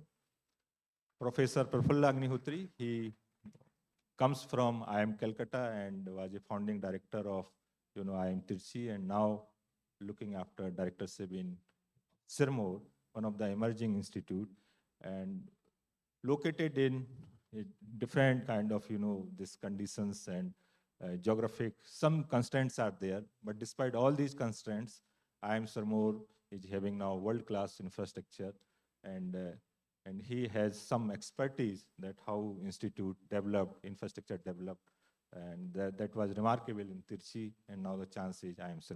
Welcome you, sir, on the panel. So Professor Nalini Prabha Tripathi, she comes from IIM Shillong. When we talk about IIM Shillong, what comes in mind? APJ Abdul Kalam, right? The sustainability, and highly inspired this IIM Shillong by APJ Abdul Kalam ideology. She is Professor of Finance. Welcome you, madam, to the panel. Professor Dwivedi, he comes originally, he's from IIM Lucknow, and looking after IIM Kasipur. The Kasipur, again, there is some geographic, constraints, but Kasipur, this belt is known for MSME, right? And he's a professor of strategy, and Kasipur, there are so many plans, I'm sure would be to make it more this visible, and Kasipur is leading second generation IIM. Welcome you, sir. Professor Samir Srivastav, he is from Lucknow and looking after and currently director of IIM Amritsar, a logistics hub, right, very close to logistics hub, manufacturing this thing. And Amritsar is emerging new IIMs. And Professor Srivastav is known for research and one of the leading researchers in operations management. Welcome you, sir. So I just would like to start. The first question and point I would like to know the view of Professor Ashok Banerjee ji, as IIM Udaipur is known for research, and that is your differentiation. How this research, the conventional research, can contribute to national development agenda. And the fact is that a lot of capacity building, lot of thought leadership is needed. We train the students and they go to leading consultancy firm and they work. Why not IIMs do this? So I would like to know your view, being a research-led institution and known for world-class research. Thank you, Deepakji, and good morning to all of you. I think there are two ways the academic research can contribute in the overall development of a nation. One is by influencing practice, and the second one is by influencing policy. Now, in practice side, as Deepakji was saying, in his inaugural speech, he mentioned about that all IIMs put together publish thousands of papers every year. In fact, IIM Ranchi every year publishes 170 to 200 papers. So unless we take it to the industry, unless we take those research, conclusions and findings to the industry, it will be restricted to academia alone. So recently we have started one initiative which has been common in IITs, but not so much common in IIMs, is doing translational research. So what we are doing is we are converting each research paper that our faculty members publish into a 2-page, popular version, removing all the jargons, and sending it across to the industry, our recruiters, industry people who come on executive education, and telling them these are the kind of work our people have done, and you might find some of them interesting and maybe applicable for your sectors. So this is one initiative we have taken. Second initiative we have taken is we are sending our assistant professors who join IIM Udaipur. They have to go in their first year to a company and spend 15 days. So we have started a program called Corporate Engagement Program, where our faculty, because most of them are rookies from universities, they may not have any work experience, they have not seen a business, but they're teaching in a business school. So they go there, spend 15 days, and work in a department which is aligned with their area of research. This is a new program we have started this year. 10 faculty members have gone, and we are making it compulsory for all assistant professors. This is another way to bridge the gap. So that is one, how to influence practice. And how to influence policy is through centers. So we have centers of excellence, and centers cut across academic areas. Centers are horizontal, platforms. And there we try to influence policies. So we are working with, for example, Bhashini, which is a GNAI kind of initiative of Ministry of IT. We are working with Ministry of Railways, and trying to, and also MOSPI, and trying to work in committees to see whether our research can help influence the policy. So these are two ways we are trying to contribute in our limited way. Thank you.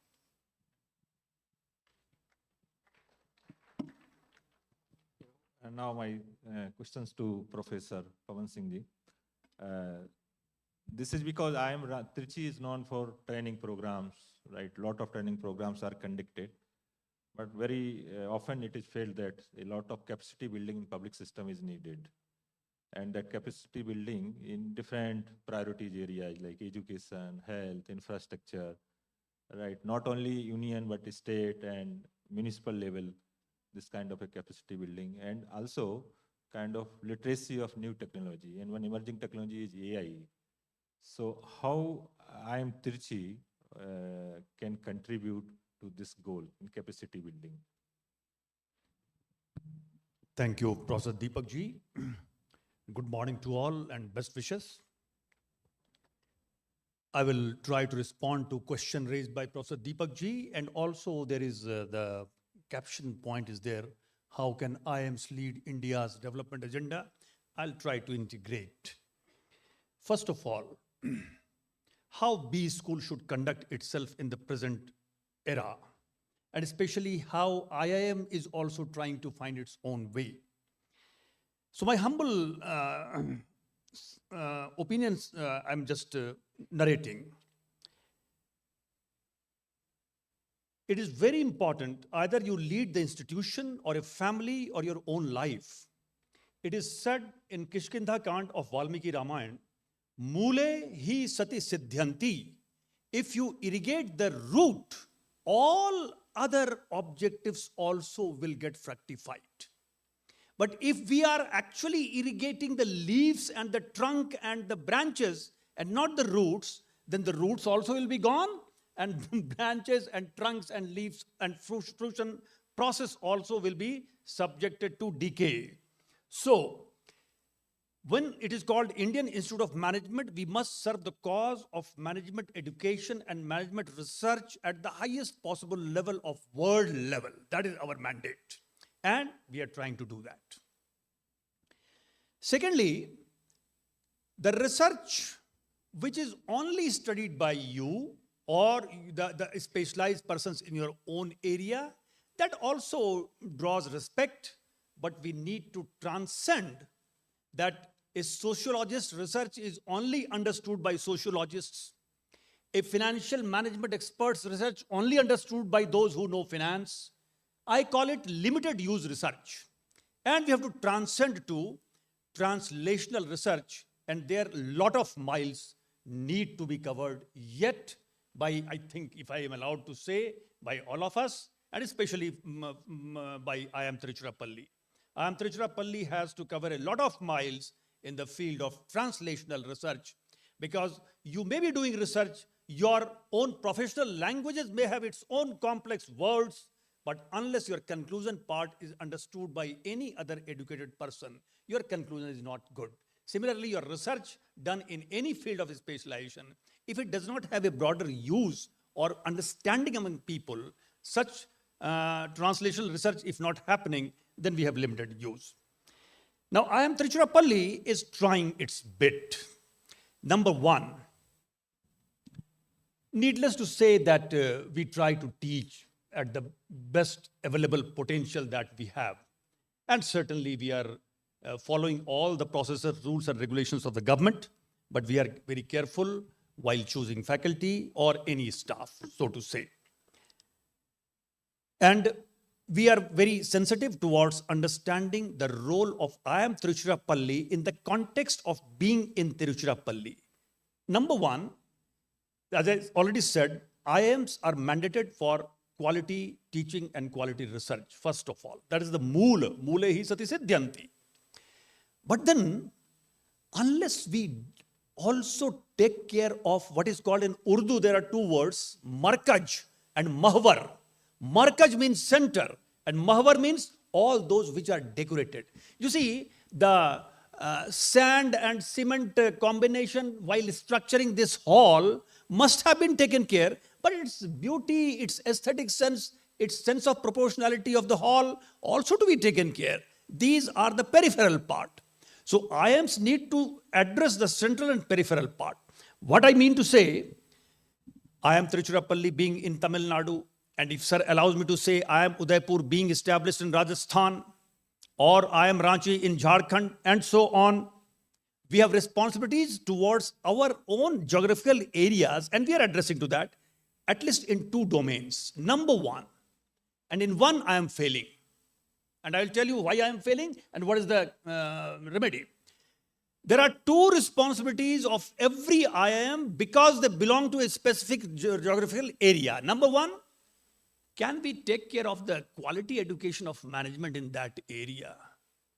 IIM should be custodian of the quality of management education in country. IIM or any other institutions of same caliber known by other name. We should be custodian.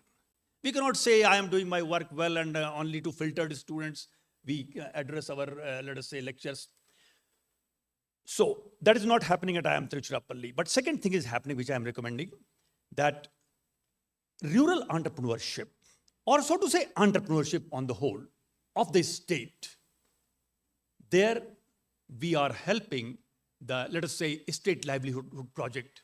Those who are rural women, because I say, it's just interesting that this person is the most vulnerable. Who?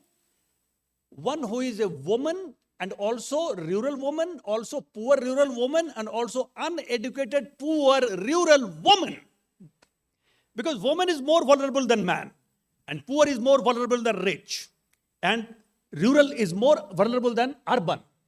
And I said one thing more, uneducated is more vulnerable than educated. So we chose from state livelihood project, rural, poor, uneducated women, and we did study what they are trying to do. And with the state government's intervention, we are doing programs, that is, you said, training programs for them to develop their entrepreneurial and, let us say, spreading their marketing, such kind of skills. And sometime we feel happy delivering our programs in pure Tamil, because they will not understand your English and our jargons of management. So there we are doing it. Next is that, and last point in this round, I always suggest to scholars, students, researchers, and even academicians, and this is my way, you may not accept it, between the age of 35 and 45, please try to spend 10 to 15% of your energy and time in reading those subjects which are not giving you bread and butter. And later on you will find dots are getting connected. How I can claim as a student of human resource management or management, I don't know anything about sociology, nothing about political science, nothing about anthropology, nothing about, let us say, Indian geography.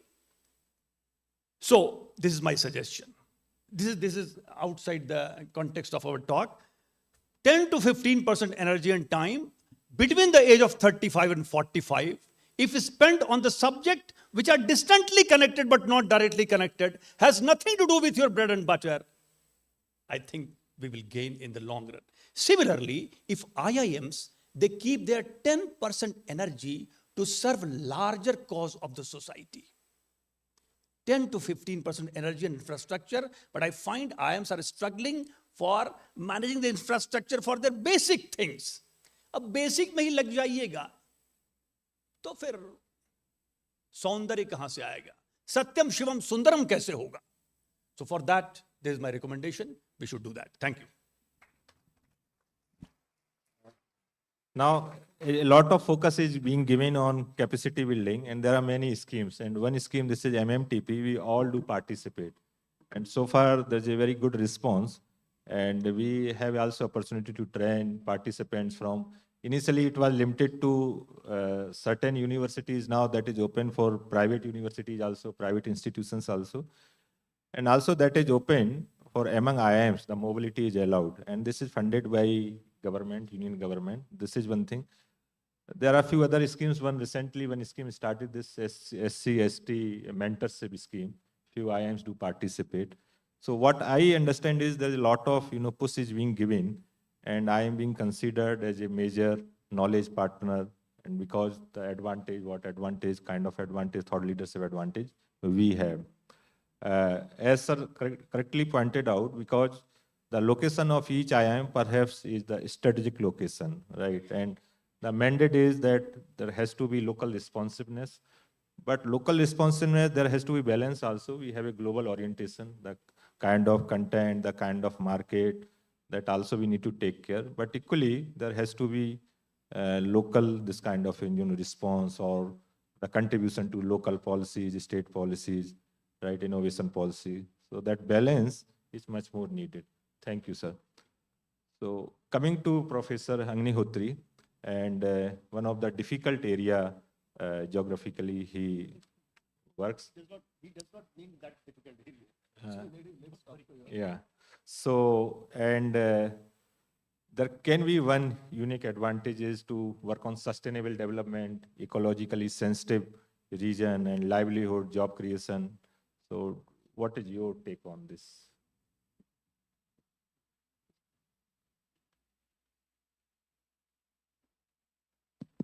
Very good morning to one and all.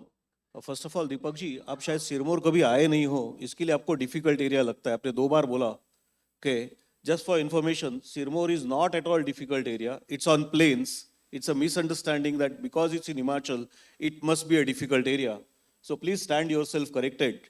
It's on absolutely plains. It's 1 hour drive from Dehradun. And if Dehradun is difficult area, then I would suggest everything is difficult area. Okay? And it's equidistance. We have 2 airports close by. One is Chandigarh and the other is Dehradun. Okay? And Dehradun per city is just 1 hour away. Chandigarh is just 2 hours away. Okay? So it's not at all difficult. Next time आप आ जाइए, आपको पता चलेगा कितनी खूबसूरत जगह है. Perhaps one of the most beautiful locations in the country is given to IIM Sirmaur. So it's not at all difficult area. Okay? Coming to your question, yes, we all belong to the area that we are established in, and we firmly believe that we are a Himachali institute of national interest. And we do a lot of things for the social good and for the betterment of economic development of Himachal state. Right now, as I speak, there are 54 teachers from all over Himachal Pradesh. These are the teachers of Prime Minister PM Shri schools. PM Shri schools, those who may not know, are the distinguished schools selected by the Prime Minister's office for the betterment and development. And we are training their teachers. These are the STEM teachers, teachers of science and technology. We are teaching them how can they make their own subjects, STEM, more interesting and enhance their teaching or learning effectiveness among the students. Because it was observed in Himachal Pradesh that unlike the states down south, say for example Tamil Nadu, okay, or Karnataka, in Himachal, maximum number of students are opting out of schools because of the science-related subjects, science and maths. And therefore, this initiative was taken by the state government of Himachal Pradesh. They approached us, and we have developed 5 days of interventions, okay, for these school teachers who are teaching STEM subjects. This is one of the ways in which we are helping the state government in their achievement. Recently, or earlier, prior to this, we had successfully developed interventions for all the school principals of government schools, okay, on how should they manage their educational institutes. Because most of these principals had come from the teaching background. They were earlier teachers, became vice principals, and then became principals. But they did not have formal grooming on management and administration of an educational institute. Again, with the help of state government, we developed those interventions, and I'm happy to say that we ran 3 batches of them, and what started as one intervention ended up educating all school teachers in Himachal Pradesh. Going forward, they have requested us this, that now that you have done this, can you do something for the STEM teachers? And we are doing this. This is the second batch, and there are 4 more batches which we have to complete. This is one thing. Now, there are certain states in India which are vulnerable. Uttarakhand, we know every year when it rains, बहुत तबाही बन जाती है. Same case with Himachal Pradesh. Okay, The problem is the rocks in Himachal Pradesh are not as solid as the rocks you find in Maharashtra, the Sahyadri range. Okay? Because the Sahyadri range is thousands and thousands of years old, while the rocks in Himachal Pradesh are being formed now, and therefore they are very brittle. Little heavy rain, okay, or cloud busting at one place, that leads to dissolution of the sand, and the entire thing comes on the floor. We are now working with the state government of Himachal Pradesh. We have a tourism area. IIM Sirmaur, by the way, just for information, is the only IIM in the country with specialized area in tourism and sustainability. So this tourism and sustainability area is working closely with the state government and advising them on how we can have sustainable tourism. Most of the touristic places, hill stations, be it Shimla or any other place, Nainital or any other place, if you see, today has reached its peak.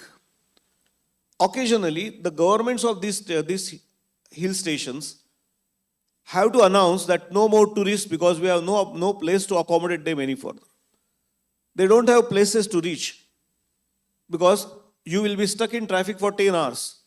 There are no places to park your vehicles during the tourist seasons.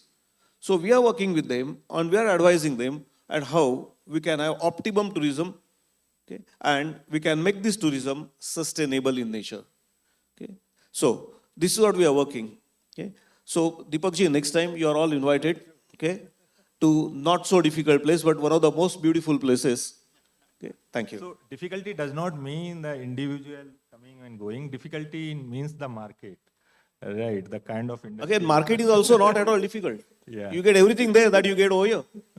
No, market not for us, market for a student. Industry. Okay. You should better define the difficulty first. Yeah. So the my students are placed in the same company where I am Ranchi students are placed. Yeah, maybe. So sustainable tourism, certainly that's a great initiative taken by IIM Sirmaur. So just one follow-up question is, IIM Sirmaur should be known for what? What is your unique contribution for that IIM Sirmaur to be known in one word? IIM Sirmaur is known for its faculty. IIM Sirmaur is known for its academic orientation, academic rigor. IIM Sirmaur is known for its social sensitivity and social responsibility. So now coming to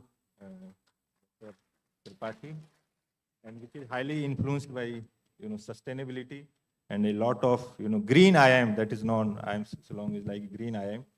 So how the sustainability this discourse, right? You included in your curriculum and structure, and based on your sustainability advantage, how you would like to lead India's development agenda? Thank you, Deepakji. Good morning to one and all here. I will specifically answer to your question, what you have asked, what kind of sustainable development have been implemented at IIM Shillong. And before that, I would like to speak few words about the topic today. And this topic is more about talking about Viksit Bharat 2047, how we will achieve the Indian development, and what is the role of IIM today for this Viksit Bharat 2047. Our role is extremely important since India is marching towards Viksit Bharat 2047, a development agenda of India. Our role is to contribute towards India's innovation, sustainable development, and inclusiveness. As already our Honorable Prime Minister has spoken, there are 4 pillars which is important for our Development India agenda. That is, we must focus on youth, who are the engine of innovation. The second, the pillar which is most important, that is poor. For upliftment of the poor people is extremely important. The third one is our women. They are the architect of tomorrow. The fourth one is farmer, who are the backbone of our land. So the first one, I'm talking about the youth, which is extremely important, which they are the future leaders of our country. So we have to nurture our future leaders in such a way that they could be able to bridge urban-rural divide, infuse ethics into algorithm, and turn startup into scale-up. And also we have to nurture our future leaders. I'm talking about the youth. We have to nurture them so that they should not only thinking of their careers, but how their careers will help to contribute to our nation's building. And third point, which is most important, we must nurture our youth to become the social responsible leader. At IIM Shillong, we also encourage our students to work and stay with the local people, local startups, entrepreneurs, work with them, understand their social problems, understand their teaching problems, and also bringing their classroom experience to the practical applications, and also help them and also solve their problems to promote the social responsible leader. Here, the students' critical thinking is going to be increased. The second, that is problem-solving capacity is going to be increased, and they become a social responsible leader in the future. And most important, if a student develop an idea and the student start a small business, a team led by a student, these are all the stepping stones towards Viksit Bharat 2047 or the development India. I'm talking about second one, what IIM Shillong is doing for the farmers and the poor. I belong to Northeastern region. We always believe that we must concentrate to the region where we belong. We must focus on the regional development so that it can contribute to the Indian development. I am also thinking if every IIMs will focus on the regional development, when you will collectively collect it, the kind of development of the regional development, and it will contribute significantly to our Indian development. So here in Northeastern region, the agriculture and horticulture is the primary source of incomes of the people there. I'm talking about the farmers and also the poor people. So what kind of help the IIM can do for them? Recently also we have taken some kind of consultancy and capacity development training program for these people. Since these two are agriculture and horticulture is the main source of income, now we have to focus more on farm to market model logistics solution. And second, which is most important, that is we have to also encourage or to give training to the farmers and FPOs and how the local people will involved more in food processing clusters and agri incubation clusters so that local people of that region will create local product which can be turned into branded product and also get some income, and this also create rural employment in that region. The third point, which is most important here, is also we have to provide training program. We are also providing training program for the farmers and FPOs in terms of upskilling. I mean, how they will understand the digital linkage, which will help them to know the market price and also the weather advisories, track and trace technology for maintaining the transparency. And we have also mentored them. Now it is high time for the government, industry, academic institution join together to bring an ecosystem which will help not only to increase their livelihoods, but also help them to contribute significantly to the national income. Here, we have also mentored, shift is required. I mean, there is a need of shift from production-driven economy to value chain-driven economy. And we are also promoting the entrepreneurs there and farmers and APOs there. This will not only help to increase their livelihood, but also become self-reliant, which can contribute to Atmanirbhar Bharat and Viksit Bharat 2047. There are two aspects, the woman kind of things. Now, I being as a woman, now it is time for us to shift from simple women development to women-led development. We must focus on women-led development. Just I would like to tell you here, if the women rise, the family prospers. If the family prospers, the community transforms. If the community transforms, it will contribute to the national development. And you must be knowing about 9 million women-led MSME. It's contributing significantly to our Indian GDP and also provide significant job opportunities in the rural areas. And we have to promote the women-led development in the sense, the significant representation of the women in rural participation and also on the Panchayat Raj system and for the local rural governance system. And so that we can have a significant contribution towards our Indian progress or Viksit Bharat 2047. This is too much.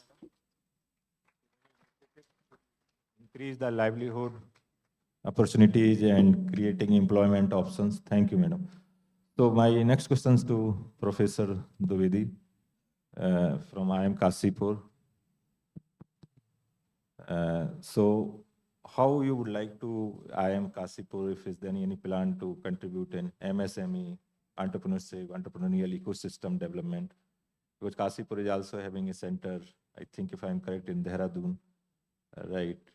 And so do you have any plan and how that way IIM Kasipur would like to contribute to entrepreneurship development, MSME, this capacity building, capability building?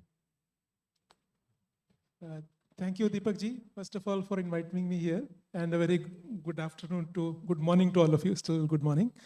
I also represent one of the so-called difficult to reach IIM, as you mentioned earlier. But I'll give you a context here. Out of the 20 IIMs, I'm excluding Ranchi because you're the host, 6 of us have appeared here, that is less than 1/3. And out of that 6, 3 of us are from those so-called remotely located IIMs, Sirmaur, Shillong, and Kashipur. So that also means that where there is a will, there is a way. And where they see value, people come from everywhere. Having said that, I would now focus on first the theme of this session, which is how IIMs can contribute to the nation's development agenda. And then specific to your point about, as IIM Kashipur, since we are actually located in one of the most industrialized belt of the country, which is specifically focused on MSMEs and small enterprises, how IIM can work with them and also create that baseline improvement so that it leads to the national development. So I think others, my colleagues have already spoken about that. We are working towards the Viksit Bharat vision of 2047. And our Prime Minister has said that in 2022 that we are now entering into a Amrit Kal. That is a 25 years leading to that, achieving that vision of Viksit Bharat. So obviously, 21 IIMs together, although we are institutes of national importance, would not be having enough capacity to do everything to achieve that vision. And for that also, it's important that we do something, also upgrade institutes below our level. So the very first thing I'd like to highlight here is that we should first stop using this word B schools. Because I think somewhere that mentality is that we are there to produce students or graduates who will be running businesses or corporates. We are Indian Institutes of Management. Somehow the business press is calling it B schools. So obviously, that part we are doing it very well for many years. We are churning out very good managers who are running corporations very well. And an indication of that is the companies who line up to recruit, even from newer IIMs who are not so known. But what is important is that we treat ourselves as a management school and also develop capabilities in the areas of, let's say, MSMEs, agriculture, education, and infra. I'll start by focusing on one, which is education. As we said, 21 of us obviously cannot churn out the required management manpower required for the country. And that is very important that IIMs as schools mentor second and third generation management schools so that they also gear up to a level where they can contribute to the national development.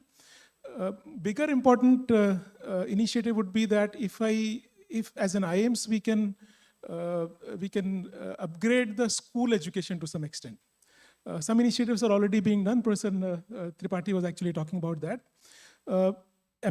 So we cannot teach school students, but we can always build capacity by training the teachers and the principals of the schools, which some of the IIMs actually are doing. But what we have done in IIM Kashipur, even though we are not so easily located, we every month invite one school from the Uttarakhand region to just visit us and interact with our students, to in them develop that ability to think how IIMs are and in fact encourage them to get into this kind of education there. Second way in which we can contribute as IIMs is policy making, helping government in policy making. Obviously, we don't make policies.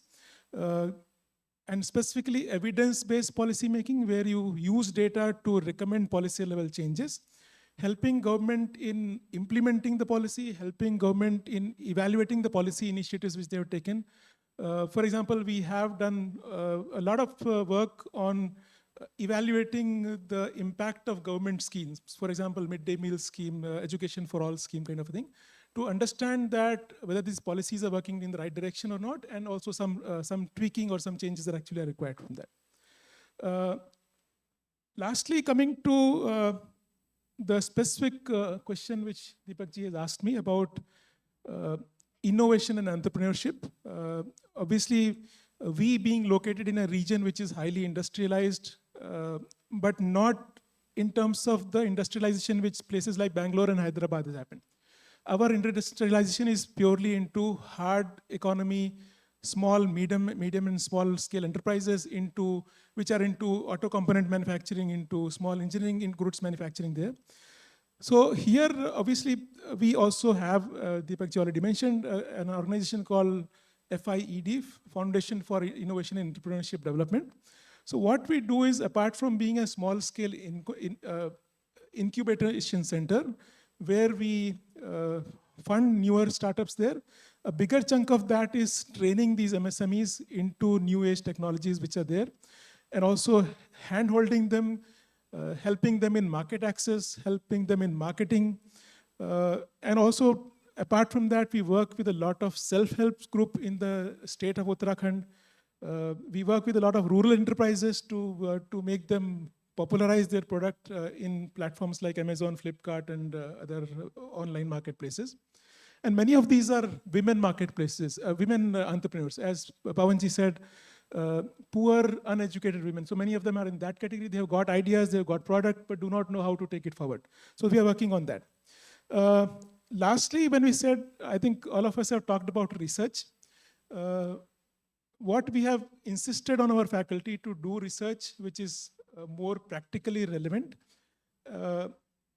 Many times, as we said, Pawanji also mentioned that research which nobody reads or research which is read by your colleagues or your peer group, but something which an entrepreneurship near our campus would be able to understand that this is something of use to us.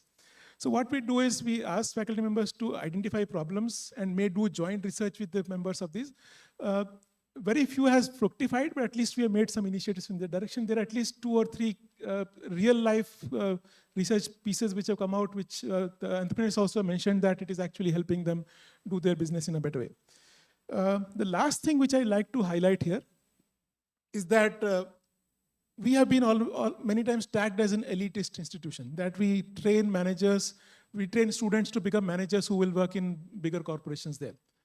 For our students to be connected to grassroots, we have also made it mandatory as a part of our curriculum, a component called experiential learning, where entire second year, at least 2 summer vacations, of course students script that they don't get any summer vacations at all in the second year, but both the summer vacations of term 4 and term 5, they are required to go either to us and work with a self-help group somewhere in Uttarakhand, or an MSME closer to Pantnagar or Rudrapur region, or an administrative setup, let's say a rural or a block level setup where they can understand real life problems, come back, identify that, write a research paper and to how to solve that problem here. So this is one way of making your students understand real problems facing the country. And only when they understand these real problems facing the country, then they'll work towards that. And that will lead to what we call as a Viksit Bharat 2047. So this is what I would like to highlight. That's all from my side. Thank you. So he has raised very important point. Indian Institute of Management, not Indian Institute of Business. Unlike Western world, a broader mandate is given since inception 1960s when the IIM came into existence. Not Indian Institute of Business, but Indian Institute of Management, which also essentially takes care of public concerns and public policy thing. Thank you, sir. So my questions to Professor Samir Srivastava, which is very close to logistics and manufacturing, this thing cluster, and also being a professor of operations and renowned researcher operations. Do you have some plan in this direction to provide some thought leadership to government or nation building on logistics and operations? Thank you, Dr. Srivastava. And a very focused question in the sense the researcher within me again gets excited. And since I'll respond to that question a bit later. And of course, if time permits or if there's another round, not another round, then I'll also talk about the basic agenda. But right now, responding to your question, yeah, a researcher's work is not impactful. One of the things that IIMs need to focus on is, everybody talked of practice-oriented, but how do you measure the impact? That's very, very important. And that's where all your research output should be, as someone, I think Professor Banerjee pointed out, it should somehow be measured, it should be somehow converted into what he said, transactional or whatever the word translational, you use the word, means it should be translated into something which is useful and which can be measured. I'll try at the national level, of course, we can always pitch in a lot of similar type of mindset researchers are there. I am one of those. If someone goes through my individual profile, since this question is individual, I'll come to IIM Amritsar and leadership subsequently. A lot of my subsequent research has never focused on ABDC, this, that, FT, but it may be related to something like pollution problem in Delhi or stray cattle problem in Uttar Pradesh or other states. So the idea is to find solution to societal problems, or say get into consulting projects which are based on your core competencies and research. They say something I did on a consulting project for Ministry of New and Renewable Energy, where we suggested reverse auction as a procurement mechanism. And some of you may be wondering, I don't take credit myself, as Professor Neeraj pointed out. As policy shapers, our idea is only to suggest, and it's for the implementers and decision makers whether to accept or not accept. But as researchers and suggesters, We should do a thorough analysis, data-driven, and nowadays data is easily available. Most of it is open source or otherwise. Even some of the researchers sitting here, I would say, sampling is going to get obsolete. We'll get into enumeration, getting into research, because data is available. Why get into sampling and statistics, which sometimes puzzles people? So this MSM, Ministry of New and Renewable Energy thing, we suggested that method. And the evidence is the power rates have not gone up for years together. We did this consulting in 2016 from IIM Lucknow as a faculty there. So our reasons, we carried out a lot of detailed analysis, how the nation has become power surplus, at least on paper. We don't have as much of vulnerabilities. Venture capitalists are willing to fund in. So why don't take a calculated risk? And there were a lot of resistance from industry. Again, coming to general question, IIMs are working in an ecosystem where the stakeholders are not only students or recruiters, not only faculty, society at large, industry, policy, the world at large. So all the stakeholders should be consulted many times.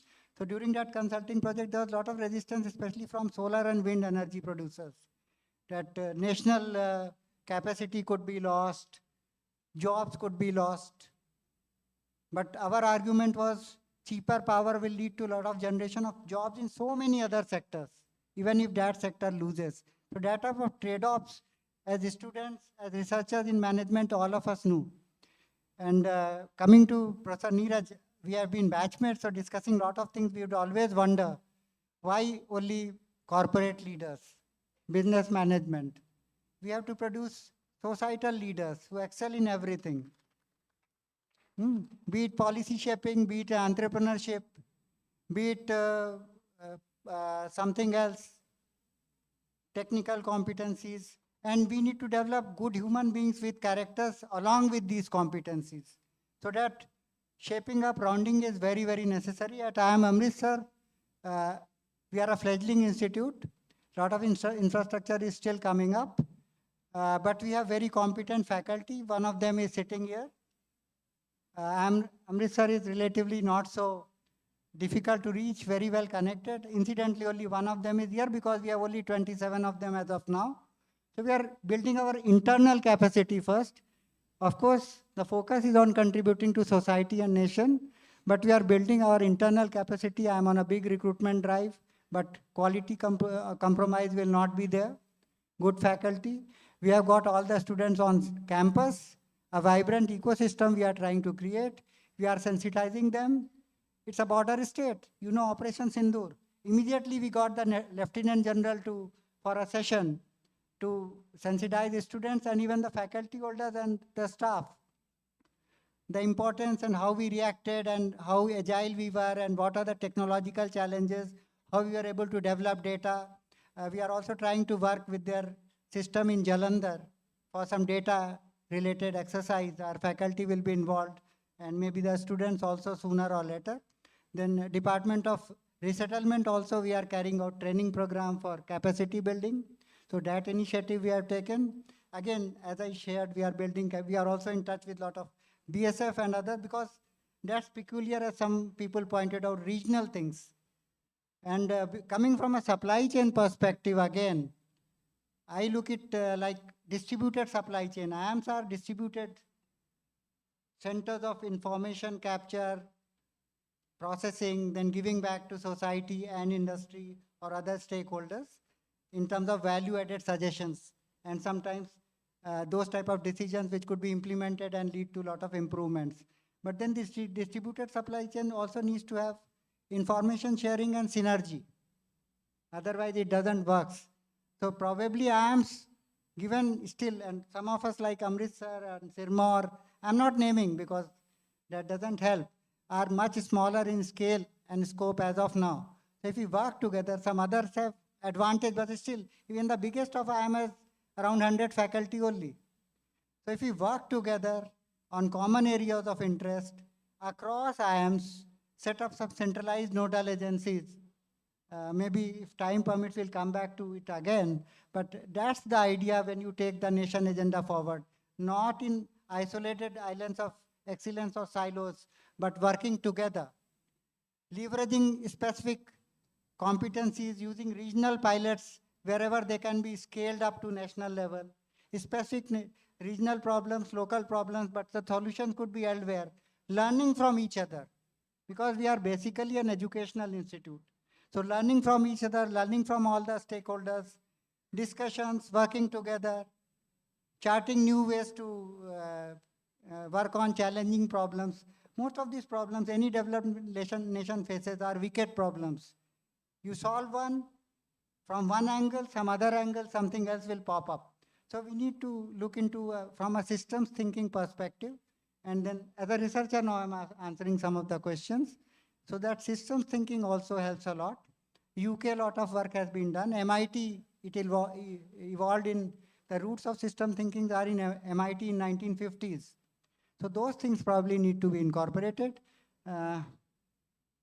Anything else you asked, or I think I'm done for now? So, very nice point he made out is that institute development is also national development, right? If we focus and we develop our institute globally, nationally, that is also a great contribution to national development.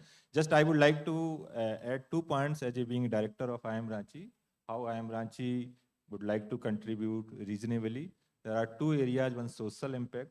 Reasonably, we try to incorporate social impact in our academic structure, in research, as well as in teaching, one. Second, artificial intelligence, we try to bring in classroom, and midterm hall exam that has been replaced. And we have a structured process of artificial intelligence, how to use it. We will have also a session on this. Because of limited time, I would not share more things, not able to share, but another platform will share it. So these are 2 areas where we would like to contribute. Yes. May I take a minute? Just since Professor Deepak talked of artificial intelligence, in our internal capacity development, one of the speakers is a very good panelist, Professor Rahul Dey. He was at Amritsar 2 days back, and we had 2 days workshop for faculty how to get into using artificial intelligence all across, whether in pedagogy or in research. Similarly, we had program for our staff to how to get into proper public procurement processes and systems. So first you develop internal capacity and capability, and then you share to the society. So that's how IIM Amritsar is approaching as of now. So we have now sort of time, and the quick questions in one sentence. What one thing we would like to stop in IIM and would like to change in IIM? One sentence. Stop or change? So you all, one sentence, maybe 2 sentences. Yeah. But you all here mostly talked about, influence, how IIMs can contribute in social sector, developments, region, etc. Let me talk about how we can also help business. The challenge that we are facing, all IIMs, is this technological disruption is affecting transaction inside the classroom.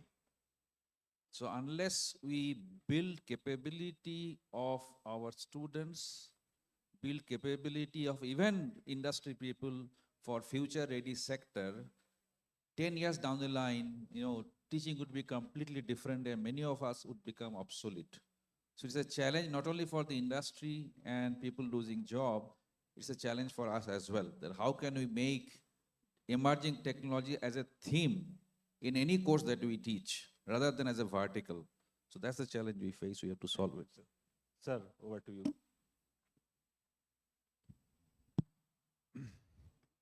Challenges for IIM. सबसे पहली बात कुछ context है. एक 2 second sentence में. That Viksit Bharat will not look like Viksit America, and it should not look like Viksit America. Let us understand it.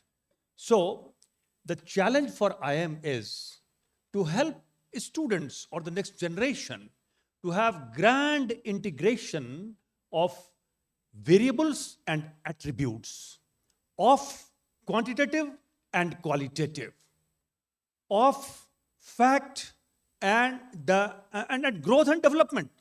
The first class in my BA Honours Economics I was taught economic growth difference with economic development. Economic growth means per capita income and housing size increasing. But economic development basically is a grand combination of qualitative and quantitative. And that kind of actually research or let us say, what to sacrifice in the present for the future achievement, and how this maximization model of profit is equal to revenue minus cost and profit maximization, this model has to be reshaped. Reshaped in terms of taking the last laugh and especially offering a better world to the next generation. Thank you.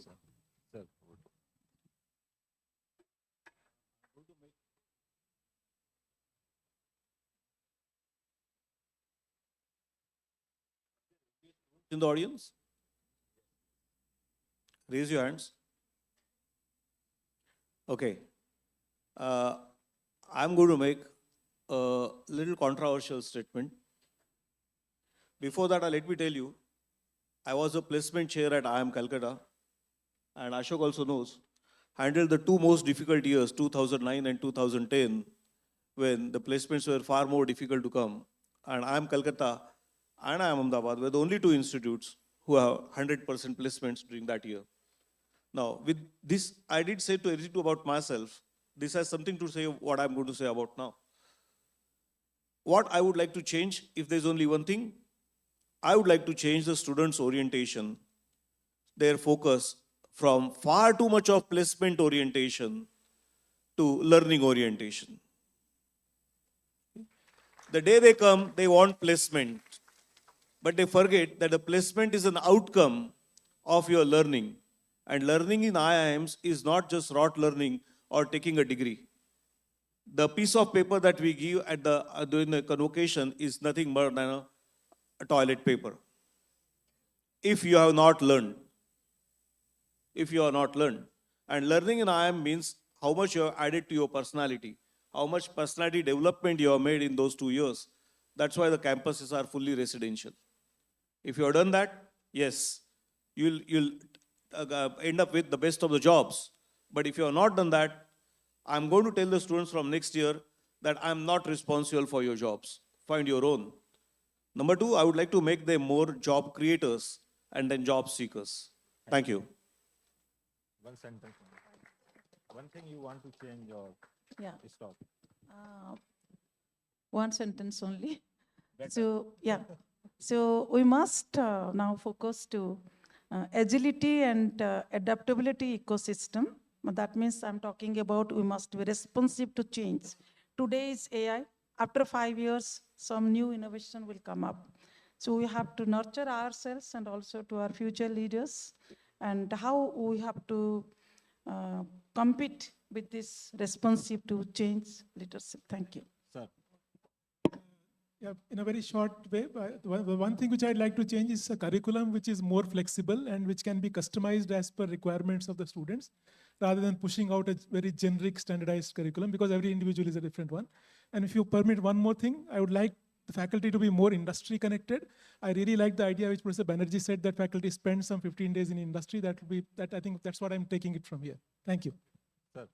I second Dr. Agnihotri, and resilience and adaptation is what needs to be incorporated, not only in students, but all stakeholders, particularly faculty and the administration. And the second thing is that entrepreneurship has to be developed, in the sense, again, I second him in the sense that if adaptability is not there, the society is going into a disruptive change. Means status quo has to be just abandoned, and IIMs have to abandon their elitist type of positioning. Thank you. So now we'll take the point from audience, because limited time and we have to go for lunch. And one point and one recommendation for IIM, and that would be responded to all the panelists. Sir, Jeff, Mr. Jeff.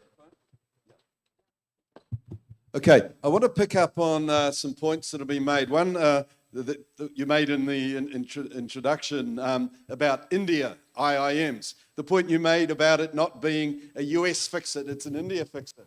So India is forging its own path. And 2047 is a lodestar.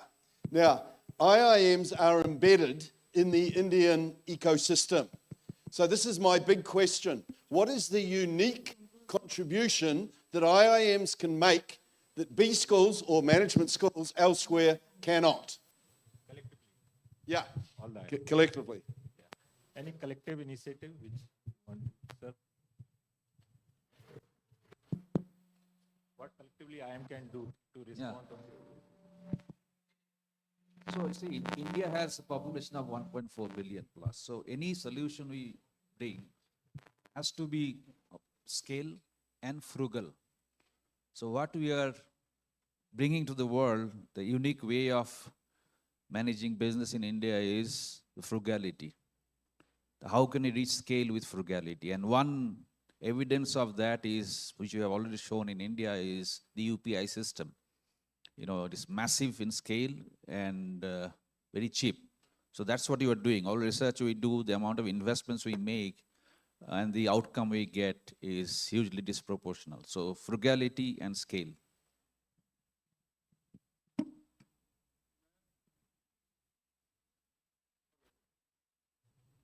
Hello, मैं professor Umesh Solani Gwalior से। अभी 25 तारीख को प्रधानमंत्री जी का भाषण जिनने सुना, उसमें 3 बातें बहुत इंपॉर्टेंट थी। नंबर 1 विकास, नंबर 2 विरासत, और नंबर 3 1835 की वो दुर्भाग्यपूर्ण घटना जिसके अगले 10 साल बाद 200 वर्ष होंगे, लॉर्ड मैकाले का उल्लेख किया था। विकास की बात डेवलपमेंट एजेंडा, विरासत की बात सोशल इम्पैक्ट। मैं जो बात कहना चाहता हूं, सोशल इम्पैक्ट और विरासत, जब तक हम अपने स्मृति ग्रंथों की ओर नहीं जाएंगे,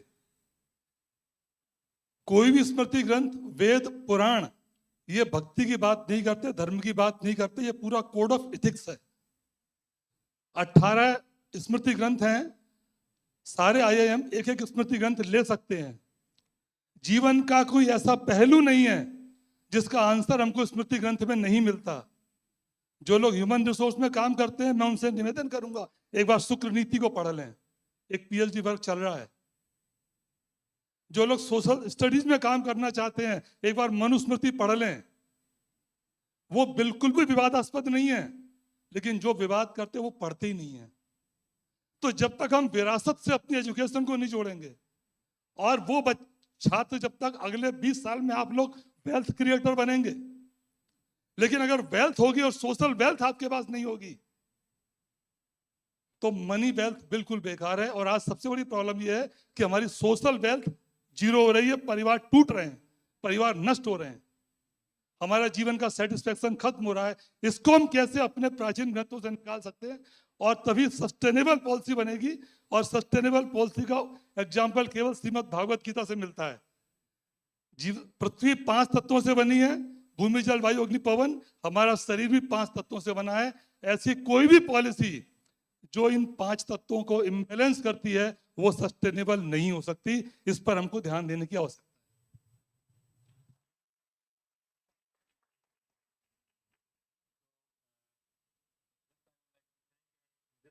we were 7, but one more person was there.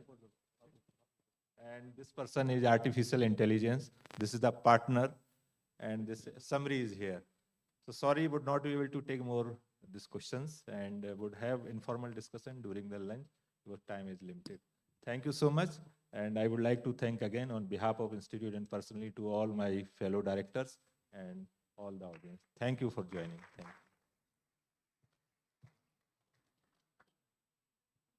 Thank you to all our speakers for such thoughtful insights. As we conclude, one message stands out clearly. IIMs are not just academic institutions, they are catalysts for national transformation. By driving cutting-edge research, fostering innovation, shaping public policy, nurturing entrepreneurs, and expanding the reach of management education, IIMs carry the potential to influence India's development journey in powerful new ways. On behalf of IIM Ranchi and the organizing committee, I extend my heartfelt gratitude to our speakers, our moderator, and our wonderful audience for our truly insightful discussion. As a gesture of appreciation, we will now felicitate our distinguished speakers. May I request Professor Deepak Kumar Srivastav to kindly come forward for the felicitation ceremony.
Thank you, sir. We would like to extend our sincere gratitude to Union Bank of India, our platinum sponsor, and Hindalco, our silver sponsor, for their generous support in making the 10th Pan-IIM World Management Conference possible. I request all of you to please be seated as we go ahead with a keynote address on a topic that is shaping the very future of education, business, and society.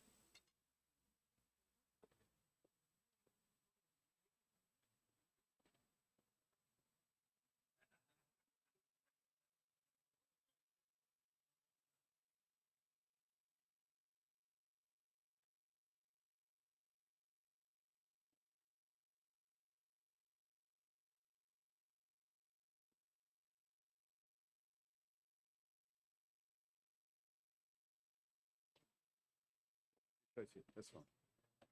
So.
अपने घर अपनों के साथ।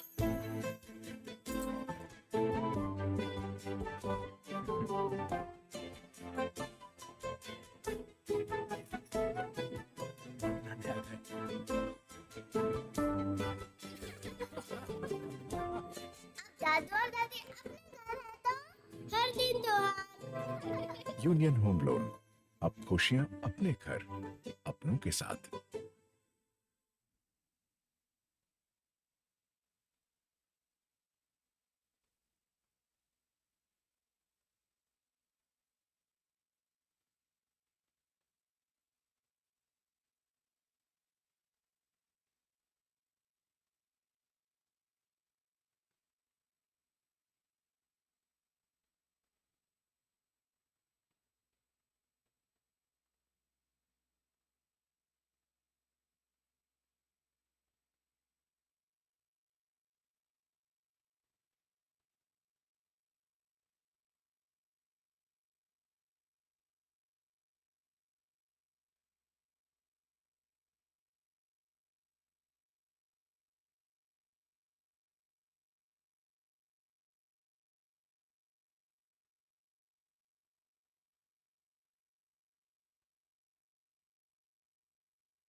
पापा, इस दिवाली दादू और दादी को यहाँ बुलाए? बेटा, हम वहाँ जाएंगे क्यों? क्योंकि त्योहार हमेशा अपने घर और अपनों के साथ मनाते हैं। हेलो हेलो, चेक क्या ये चेक अपना चेक। घर नहीं है? बेटा हम यहाँ रहते हैं पर ये अपना घर नहीं। हम अपने घर में कब रहेंगे? यूनियन होम लोन के अट्रैक्टिव इंटरेस्ट रेट से मनाइए त्योहारों की खुशियां अपने घर अपनों के साथ।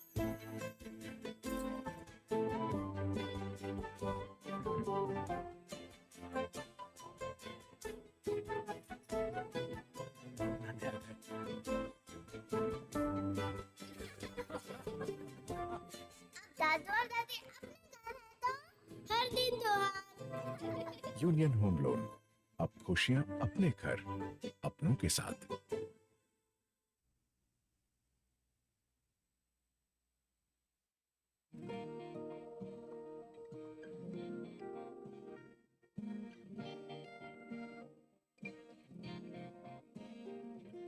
आज लिखेंगे हम अपना कल, जब अपनी सोच को राह मिले, सच तक ले जाएंगे अरमानों को, जब आशाओं को राह मिले, सोच से सच तक चले हम, सोच से सच तक, सोच से सच तक बढ़े हम, सोच से सच तक।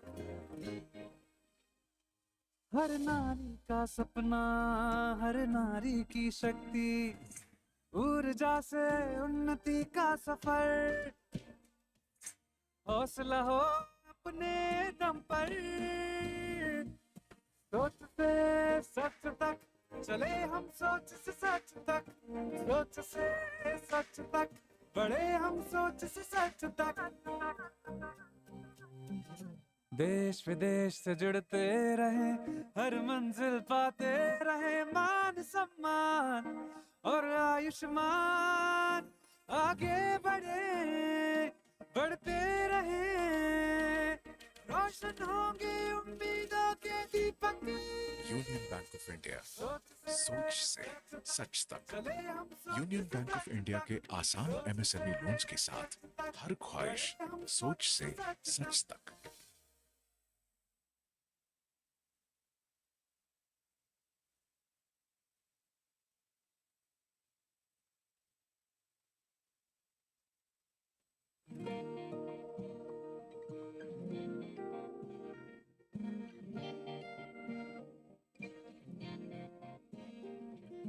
आज लिखेंगे हम अपना कल, जब अपनी सोच को राह मिले, सच तक ले जाएंगे अरमानों को, जब आशाओं को राह मिले, सोच से सच तक चले हम सोच से सच तक, सोच से सच तक, बढ़े हम सोच से सच तक।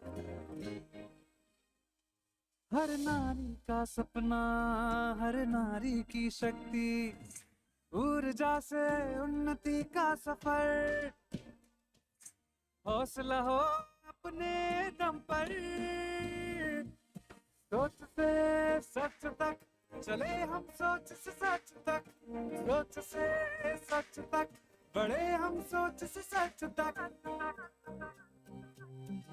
देश विदेश से जुड़ते रहे, हर मंजिल पाते रहे, मान सम्मान और आयुष्मान, आगे बढ़े बढ़ते रहे, रोशन होंगे उम्मीदों के दीपक। यूनियन बैंक ऑफ इंडिया, सोच से सच तक।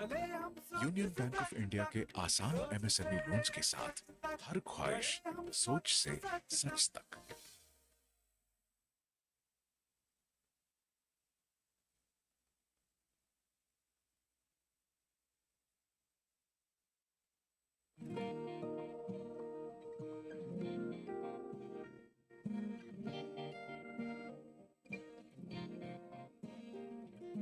आज लिखेंगे हम अपना कल, जब अपनी सोच को राह मिले, सच तक ले जाएंगे अरमानों को, जब आशाओं को राह मिले, सोच से सच तक, चले हम सोच से सच तक, सोच से सच तक, बढ़े हम सोच से सच तक। हर नारी का सपना, हर नारी की शक्ति, ऊर्जा से उन्नति का सफर, हौसला हो अपने दम पर, सोच से सच तक, चले हम सोच से सच तक, सोच से सच तक, बढ़े हम सोच से सच तक। देश विदेश से जुड़ते रहे, हर मंजिल पाते रहे, मान सम्मान और आयुष्मान, आगे बढ़े बढ़ते रहे, रोशन होंगे उम्मीदों के दीपक। यूनियन बैंक ऑफ इंडिया, सोच से सच तक। यूनियन बैंक ऑफ इंडिया के आसान एमएसएमई लोन्स के साथ हर ख्वाहिश सोच से सच तक।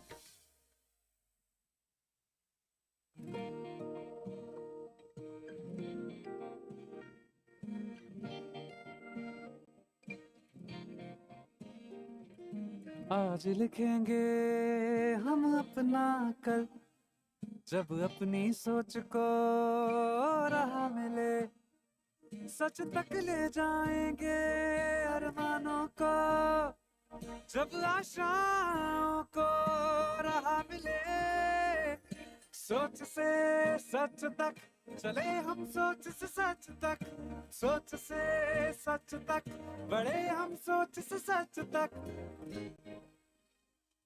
हर नारी का सपना, हर नारी की शक्ति, ऊर्जा से उन्नति का सफर, हौसला हो अपने दम पर, सोच से सच तक, चले हम सोच से सच तक, सोच से सच तक, बढ़े हम सोच से सच तक। देश विदेश से जुड़ते रहे, हर मंजिल पाते रहे, मान सम्मान और आयुष्मान, आगे बढ़े बढ़ते रहे, रोशन होंगे उम्मीदों के दीपक। यूनियन बैंक ऑफ इंडिया, सोच से सच तक। यूनियन बैंक ऑफ इंडिया के आसान एमएसएमई लोन्स के साथ हर ख्वाहिश सोच से सच तक।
Good afternoon to one and all present here.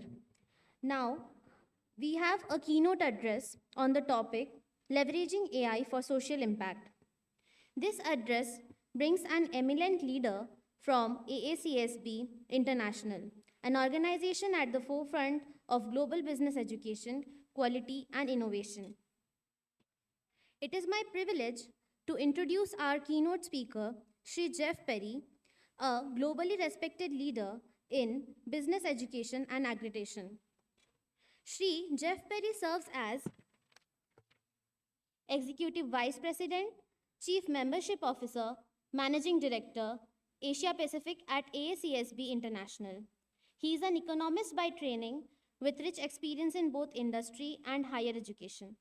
Before joining AACSB, Shri Jeff Perry held senior leadership roles at the Auckland University of Technology in New Zealand, including Business School Dean, Pro Vice Chancellor, Deputy Vice Chancellor. He brings extensive expertise in AACSB accreditation standards, global membership strategy, and advancing the mission of responsible management education across the world. Since joining AACSB in 2020, he has been leading initiatives that shape the future of business schools globally, from quality assurance to innovation and societal impact. Based out of AACSB's Asia Pacific office in Singapore, Shri Jeff Perry is deeply committed to helping institutions navigate emerging challenges, including the transformative power of AI. Now we have a corporate video that we will play.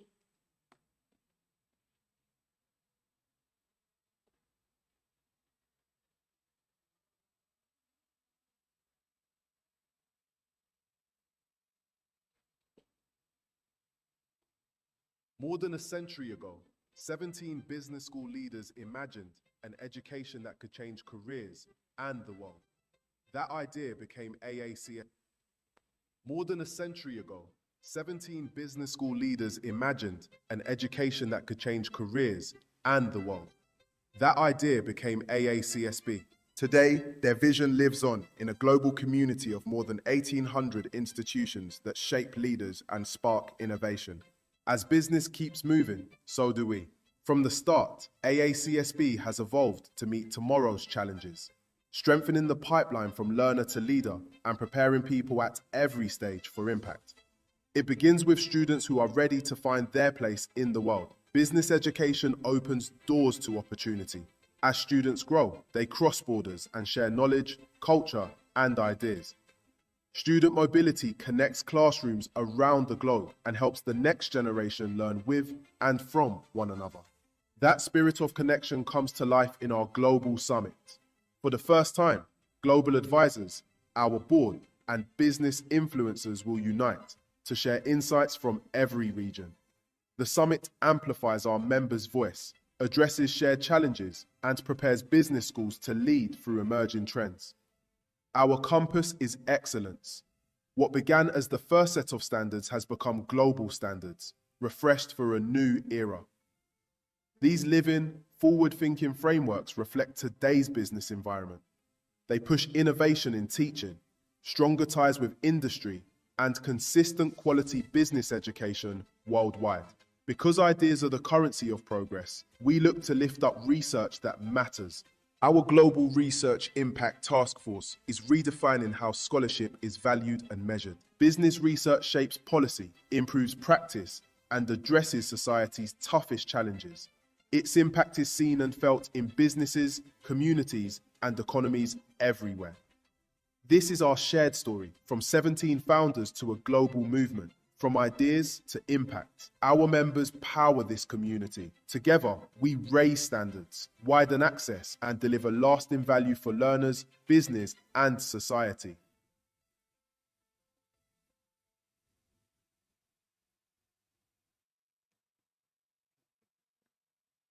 Ladies and gentlemen, it is my honor to welcome Shri Jeff Perry on the dais.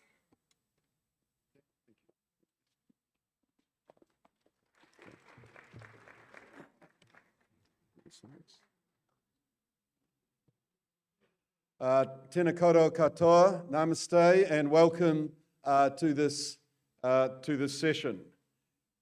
I'm just waiting for the slides to come up on my screen.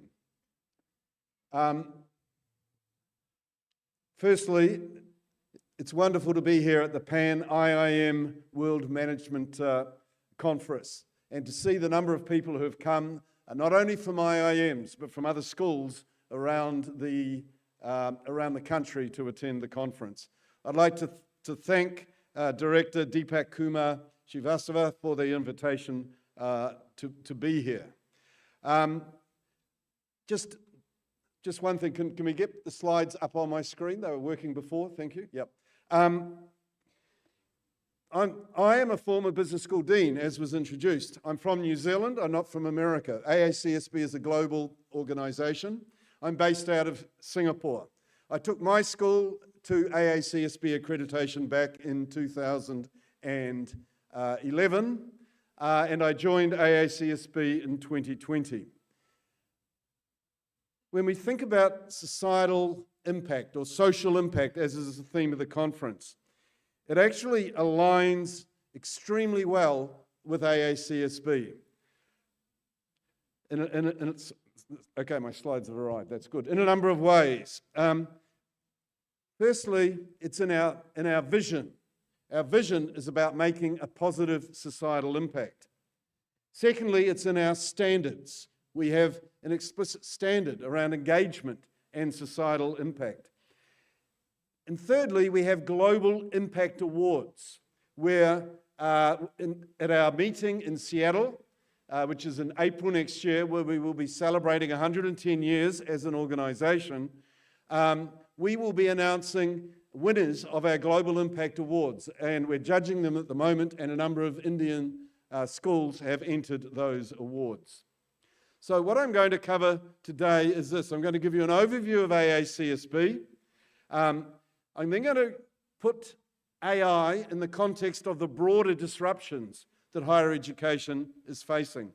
We'll then look at artificial intelligence, and I'll follow up with what AACSB is doing in this particular space. Firstly, to give you some background on AACSB, as I mentioned, 110 years old. It started in nearly 110 years, 109, in 1916, when 17 business schools in the US were worried about the quality of business education. So if you think of well-known names like Yale and Harvard and Princeton and others got together and said, we have an issue here. They set up an organization that started as the American Association, became a global association, the Association to Advance Collegiate Schools of Business in the early 2000s. We have 3 offices. The main office is in the Americas. We have the Asia Pacific office that opened in 2008 in Singapore, and EMEA stands for Europe, Middle East and Africa, and we opened an office in Amsterdam in 2015. We also have a regional head for South Asia based in Hyderabad, Pratap Das. Many of you might know him. Could you stand up, please, Pratap? So he's leading the South Asia part of AACSB as part of the Asia Pacific office. We have an international leader. In 2023, Lily B was appointed. She's from China, born in Dalian in China. In fact, I was the first executive who was not from America. That was 2020. Lily B in 2023, she's the CEO. So we are becoming more global. We have 6 on the executive team. And then in 2024, we appointed someone for the EMEA office who's from Ireland. So half of the executive team is now from outside of America. Here's our mission. And here's our vision and our values. So our mission is basically to work with business schools globally, or management schools, if I pick up on the comment that was made here earlier, and to elevate the quality and impact of what you do. What's unique about our accreditation is it's mission-driven. It's based on your mission. We don't tell you what your mission is. So when we say we want to work with you to elevate the quality and impact of what you do. It's based on what you want to achieve. It's your mission, your vision. That's what we align our standards with. So that makes us unique. We're not telling you what you should be. We're not telling you you have to be an international business school. If you want to be a local, a regional, national, or international, that's fine. It's your mission. Our vision is to have a positive societal impact. But the biggest way we do that is through our members. Our values, you can see there, is member first. And by that we mean our educational members. We have non-educational members as well. The reason we have non-educational members is because they support our members. If we look out to 2030, this is the basis of what we do. So we're rebranding our standards from accreditation standards to global standards for business education. What does this mean? It means schools who align with those standards can get accredited. But there are many schools who will never meet that quality, and that's fine. But we can still give them a roadmap on how they can improve their quality and their impact. And so the standards provide them with a roadmap of how they can actually improve. But at the moment, we've got slightly under 6% of the world's business schools accredited. So we don't expect every business school to get accredited. It's only the top-end quality schools who can achieve that. The second part is thought leadership. That's where we put out papers, which is quite often the thought leadership of our schools. I'll talk later about some of the work that's been done on AI. We put out a paper a little while ago on global mobility of international students. We're doing work on research impact. We've been working with top academic associations, the Academy of Management, the Association of International Business, 9 of them. And we've put out a research impact framework which is getting beyond the academic impact and looking at social impact. There's already a draft which has come out for comments from you. That's thought leadership. And then we have an academy. And the academy provides a number of programs. One is development programs for leaders in institutions, for directors and deans and senior members in management schools. We have programs around helping you understand the accreditation standards and what you need to do to get accredited. And we have programs that we run on broader issues which are of relevance, for instance, AI. So where are we in the world? In fact, we're in 112 countries. The dark green is where we have accredited schools. The light green is where we have members who are not accredited, and grey is where we do not have members. So you can see in parts of the Middle East and Africa, that's a major area. We don't have members at the moment. We're putting an emphasis on that, and Iceland. To give you an idea of our scale, we have 1,876 members in, it's actually 112 countries and territories. We have 1,074 accredited schools in 68 countries. So that's, as I said, slightly under 6% of the world's business schools. If you go down to the third red bullet there, you can see we estimate if we add up all of the budgets of all of our members, annually at the moment it's about $61 billion, which is an average of about 32 million USD per school. And nearly 200,000 academics across those schools, and each year slightly under 6 million students. So it's a big footprint. We've got a lot of members. We're the largest business school member association. We're in the largest number of countries if we look at the major accreditors, business school accreditors, and there's a lot of involvement in AACSB when you look at those financial, academic, and student numbers. If we then come down from the global figure and look regionally, so these are our macro regions as we look at it, the Americas, Asia Pacific, and Europe, Middle East, and Africa. In 2000, there were very few schools in Asia Pacific. It was an American association. There was one accredited school, Hong Kong University of Science and Technology, was accredited by the American Association. Okay, we went global in 2001. So 540 Asia Pacific schools has basically happened in the last 26 years. That's membership. If we look at accredited schools, again, HKUST was accredited in 1999, actually, not 1996, 1999. And so the other 213 have all happened in the last 25 years. At the moment, Asia Pacific is the biggest growth area. In fact, in membership for the last 3 years, the flows in Asia Pacific have been bigger. And if you look in accreditation, in process, there are 131 schools in Asia Pacific, which is 46% of those in process. If we come to India, we have 134 educational members, 27 are accredited, and 42 are in process. And if we look at the IIMs, as we know, there are 22 IIMs, 21 are members. You can go to our website and there's a listing of all those 21. I won't tell you which one isn't, but you can find it there. We have 4 accredited, but 15 in process.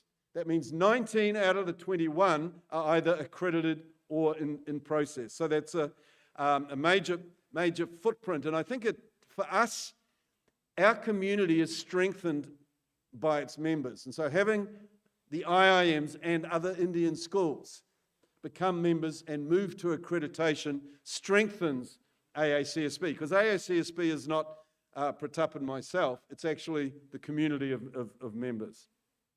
Okay, so that gives you a little overview.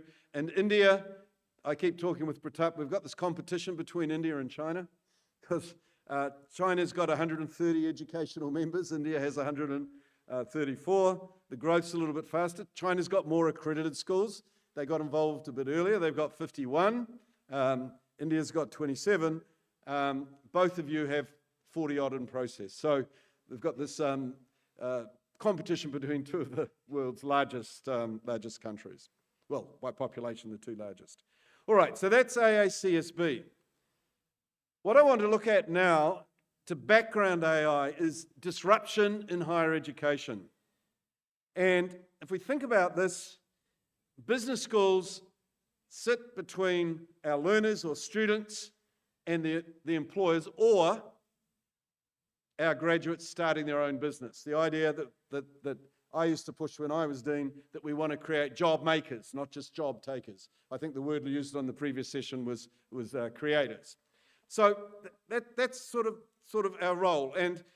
But we also, we take learners in, we educate them, they go to employers, but we also provide knowledge and we connect directly with society outside. But there are a number of things which are influencing us.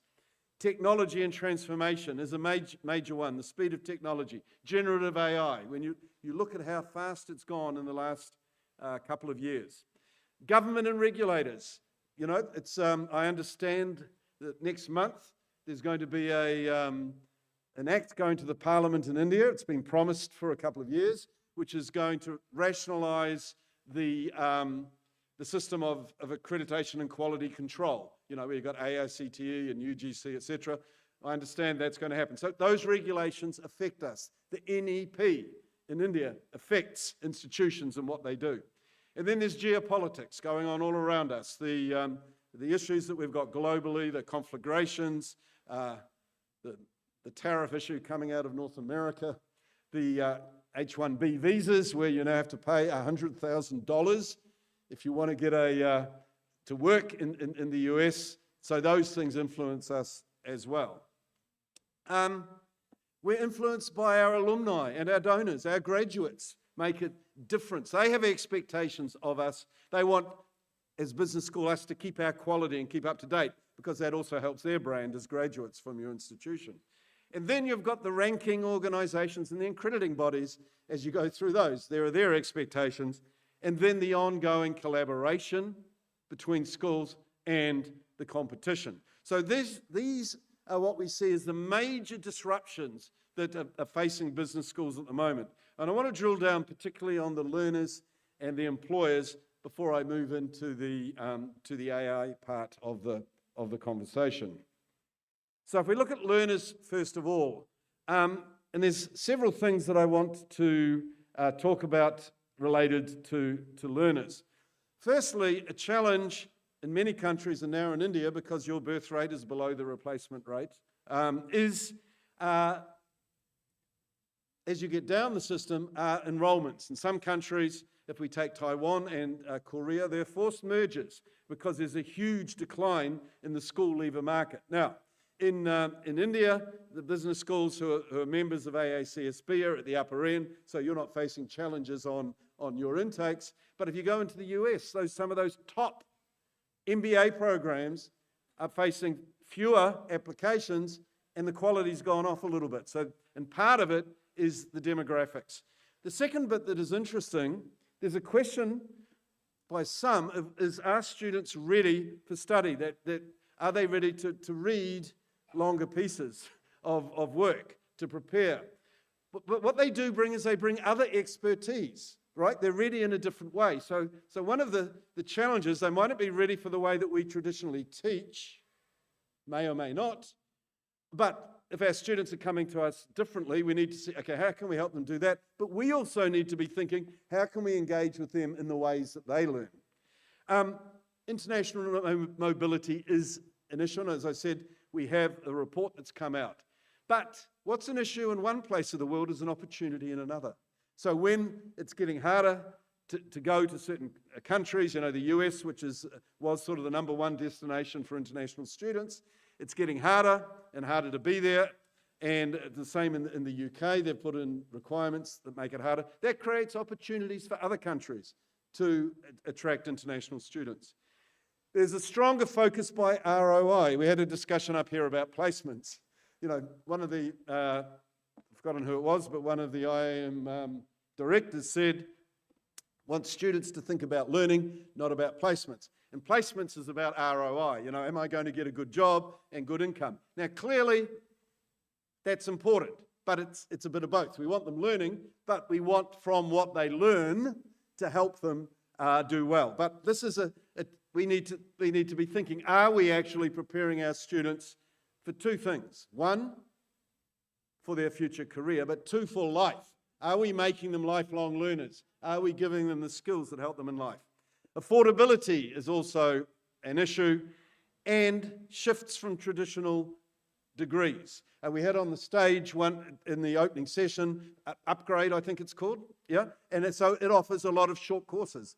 And so for some people, they might say, I want to have expertise in a particular area, so I'll do a short course. And so that competition is growing as well.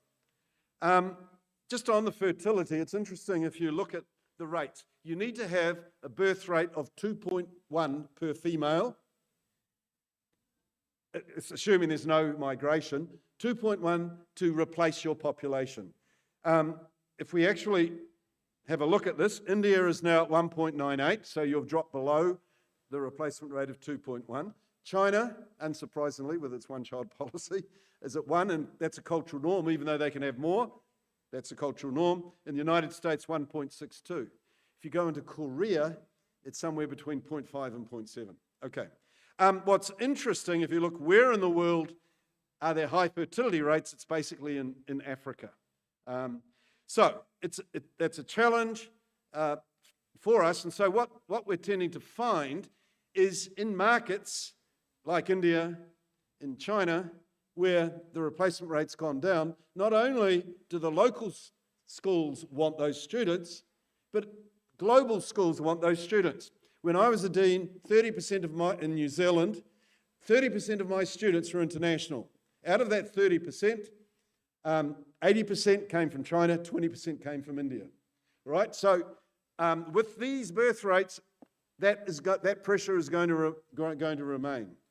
Okay, and also under the NEP, you're getting other schools, like out of the UK, there are 9 UK schools, I think 5 setting up in Delhi, 4 setting up in Mumbai. So that competition is going to continue.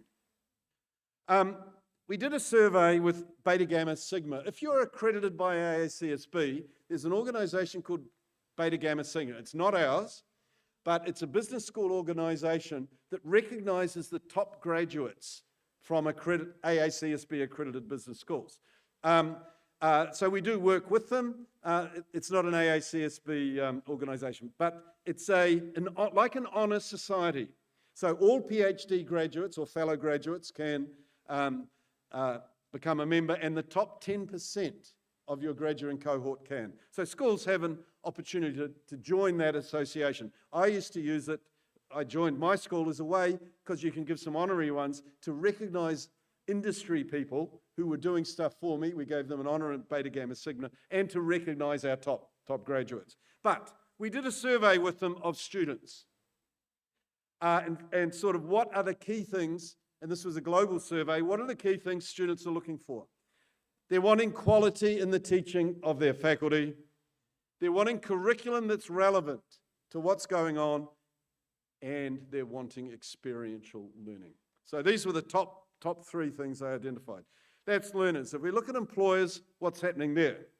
There is some move to skills-first hiring in some parts of the world. In other words, you've got organizations saying, no degree, no problem, I'll hire someone based on do they have particular skill sets, and I can develop them myself, which is the last point about taking it into their own hands.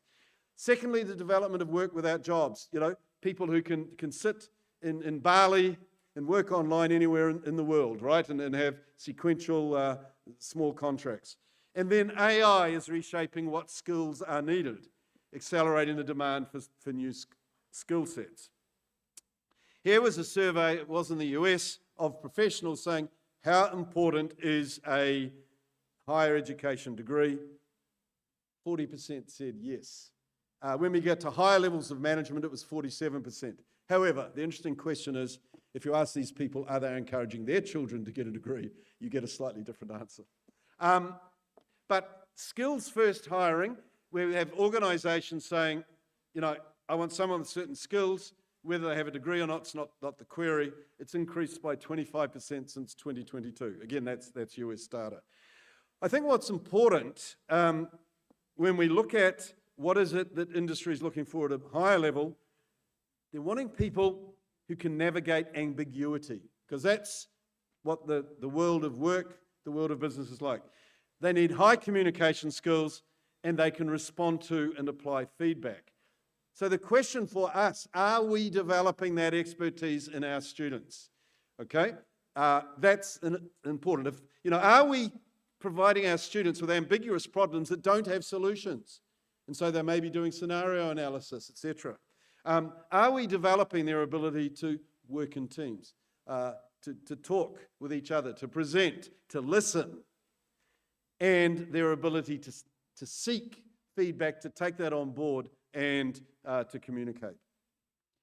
All right, I'll do an overview of AI disruption, then I'll dig down to it in a little more depth.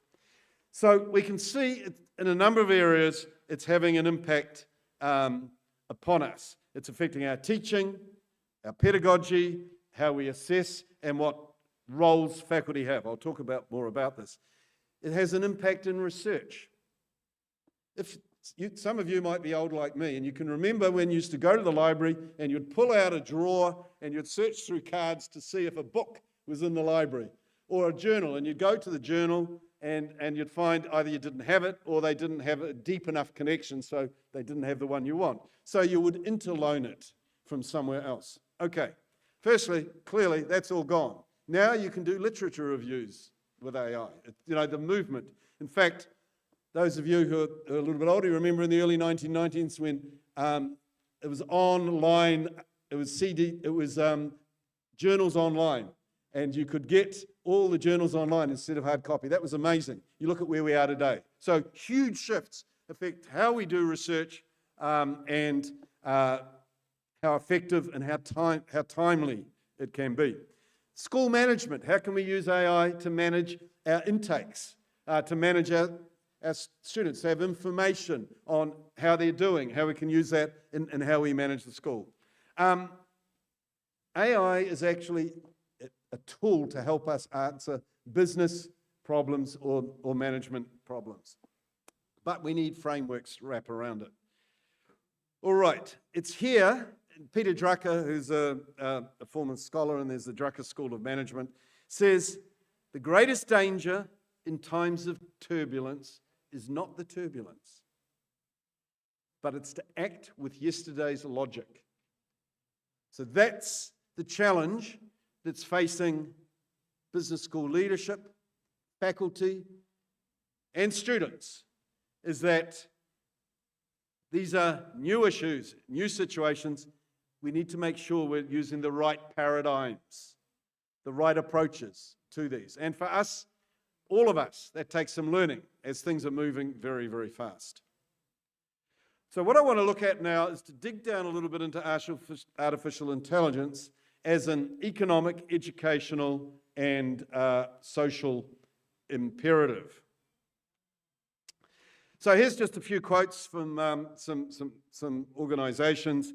Okay, if you look at the one from Goldman Sachs, it says it could drive a 7% in global GDP, equivalent to 7 trillion, and lift productivity by 1.5 percentage points over a decade. This is, okay. McKinsey and Company, particularly in banking, high tech, and the life sciences, like health, it could see annual benefits ranging from 200 to 340 billion if fully implemented. And from Andreessen Horowitz, generative AI represents a structural transformation across various sectors, promising to revolutionize productivity and introduce new dynamics. As a counterpoint, there's been some research done at MIT and at Yale. It's been published in the last couple of months. It says they can't see any effect of AI in business.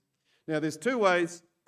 Secondly, you have some economic historians who look back over time and they look at the bubble that blew up, you know, the computer bubble in the late 1990s that burst in the early 2000s, and they wonder, is that the situation with AI? And if you read the press, you know, and you read the finance markets, is there overinvestment in AI on expectations that might not be seen?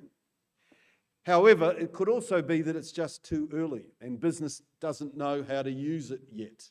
And in fact, I had some consultants saying to me that the Yale and the MIT article is the best thing that's happened, because they can go to firms and say, we've got this AI, this wonderful tool, we can help you use it so you can improve things. And look, most other organizations aren't. So they're using those pieces of research as an argument for why they should be taken on as consultants. Okay, but wait and see really is not an option. There is a need to experiment, to see what we can do, both in our schools and also in industry. It is a tool with possibilities. To do this, you need to think about what areas you want to drive productivity. Can it lead to upskilling at a large scale? Build strategic partnerships. We're talking about industry here, because individual firms mightn't have it, but there could be other firms who have expertise that they can align with. And they need to implement responsible AI governance. What I want to do is now look at business schools. That's just a brief overview at the high level about industry. Let's look at academia.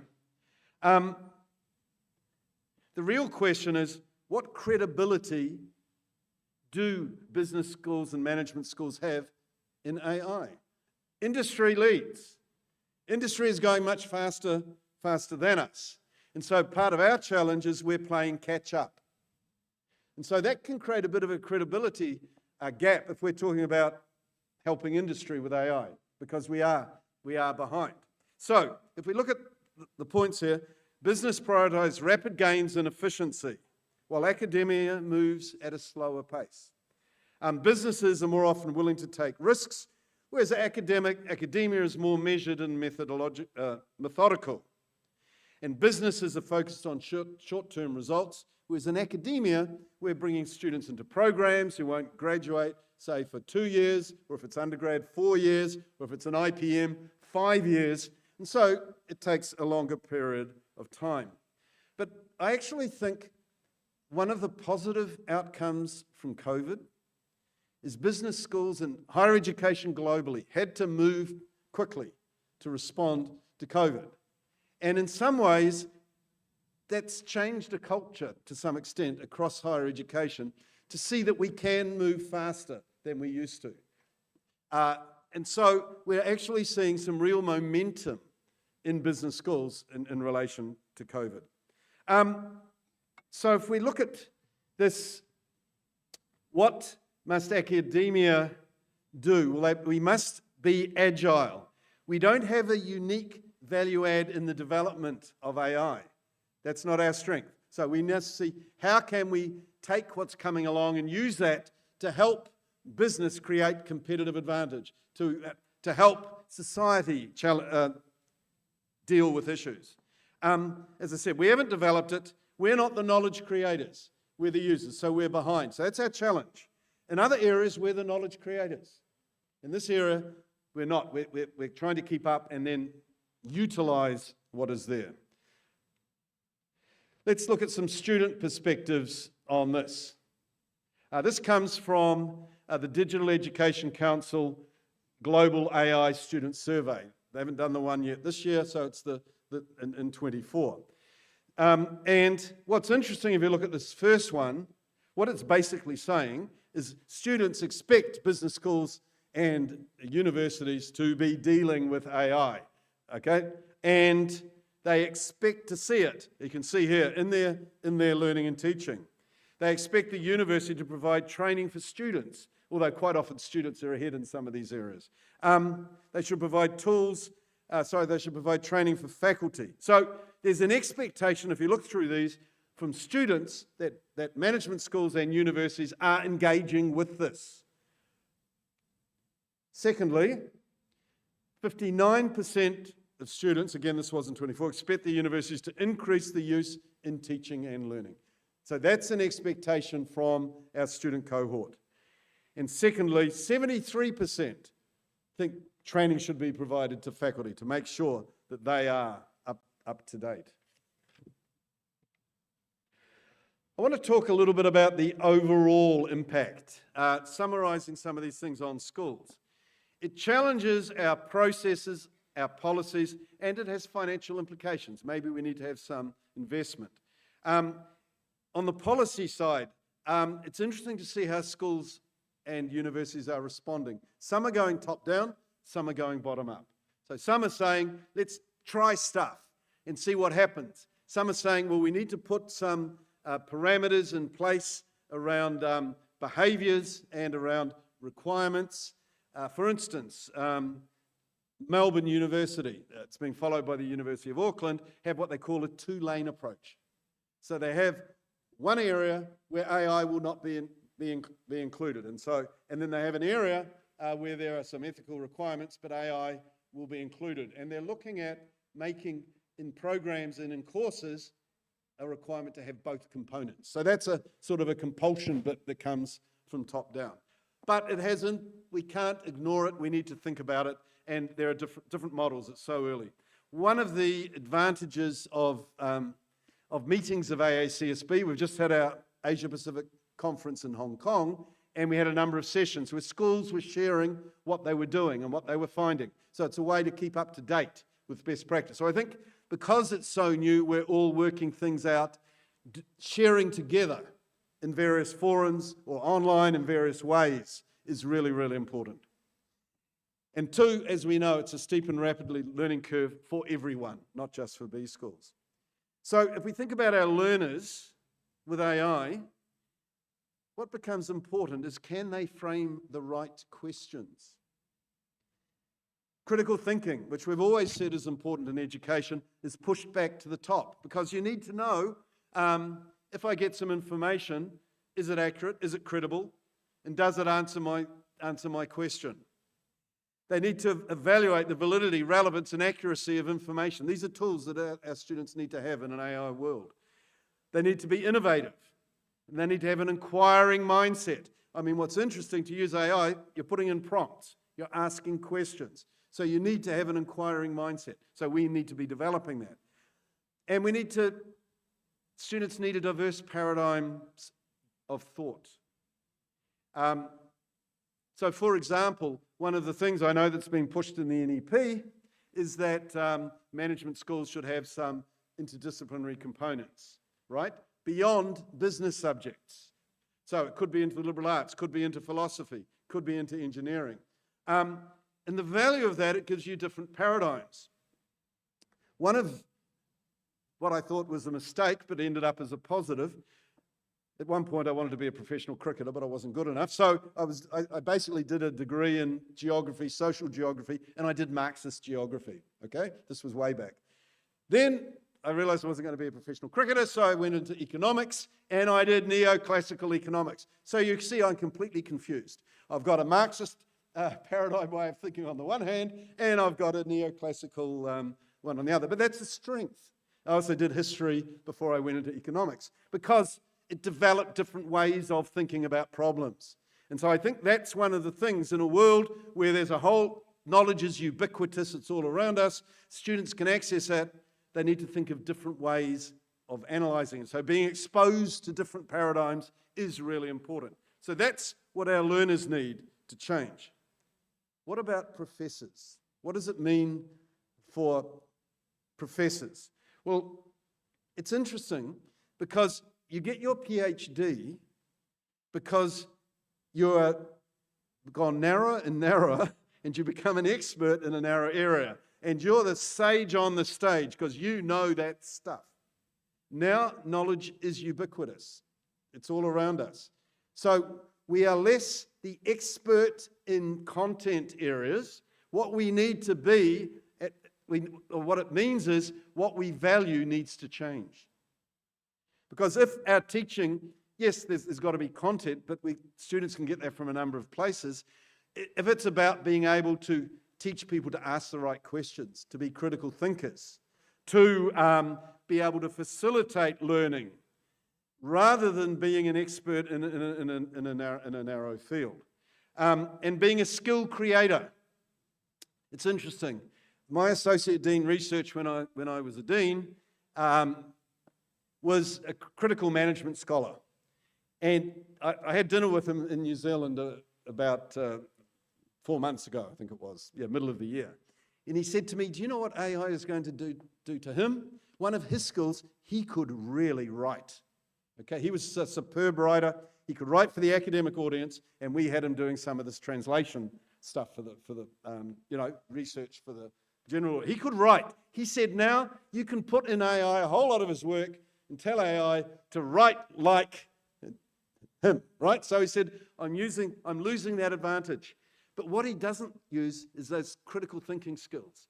And so what becomes important for professors is being able to teach those, to facilitate the things that learners need, rather than necessarily being a content area. So it is going to change things for us. It is changing things for us.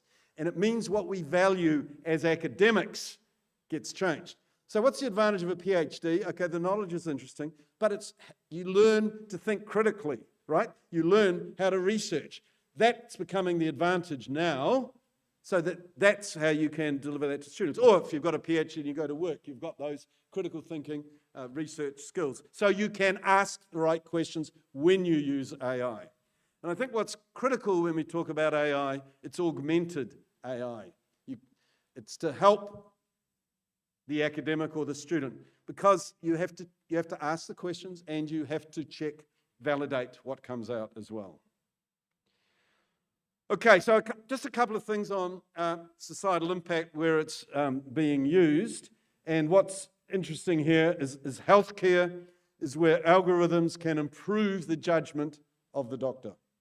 It doesn't mean, well, at the moment, you still want the doctor, but by using AI, they've got more information on which to make their judgments.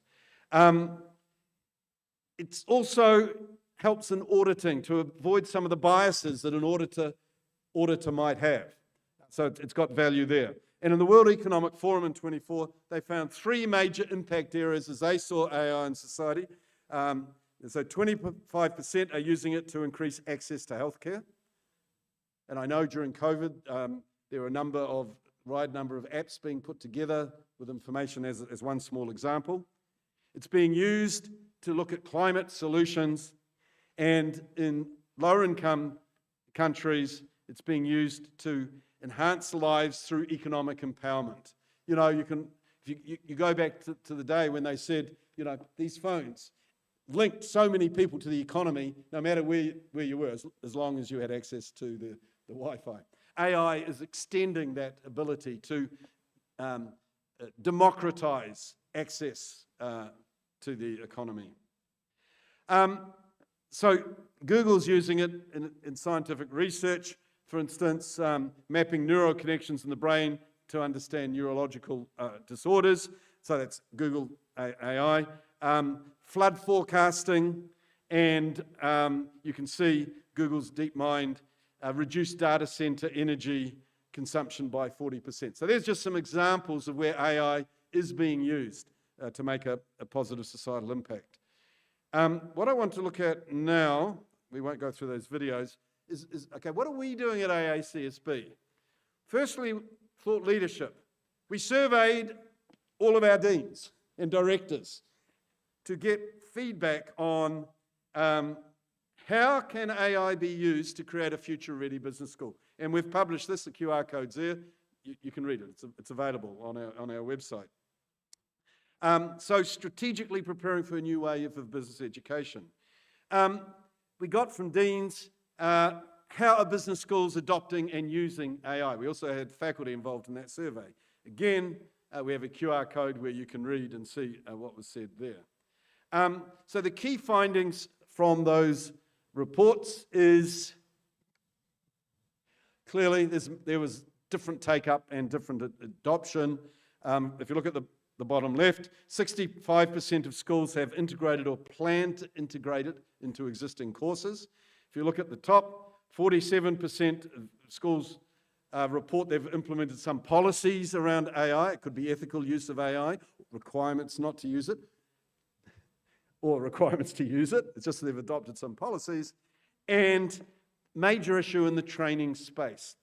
In fact, I was talking to, and we were exploring with actually someone from here in India who set up an AI training for his faculty. He's actually linked with an edtech company as well. And looking at how might we be able to provide, if it's good quality, how might we be able to provide for our members some training programs if they wanted to pick it up? Because that is an issue.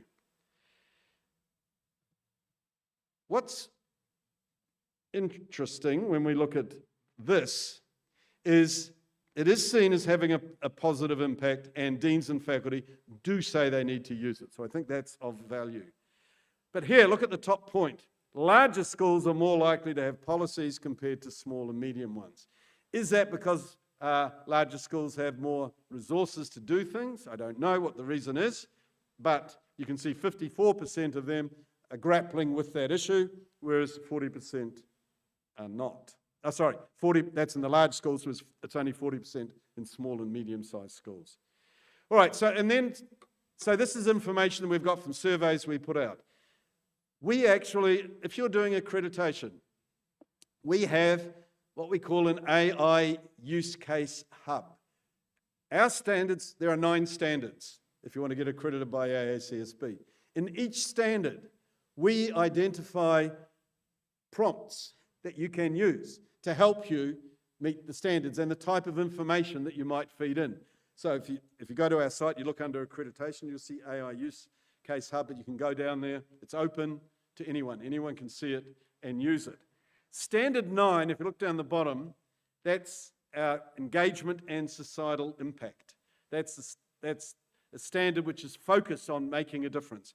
In fact, it's also in Standard 1, strategy, Standard 4, curriculum, Standard 8, which is research, and Standard 9 is how we engage and have an impact. And Standard 9 brings all that together. If you go to our use case hub, there's actually some sample data that you might want to use and some prompts, so you could drop that in and see what you get, and it's some idea of what you might want to do yourself. So we are having to adjust as well, and it's providing real opportunities.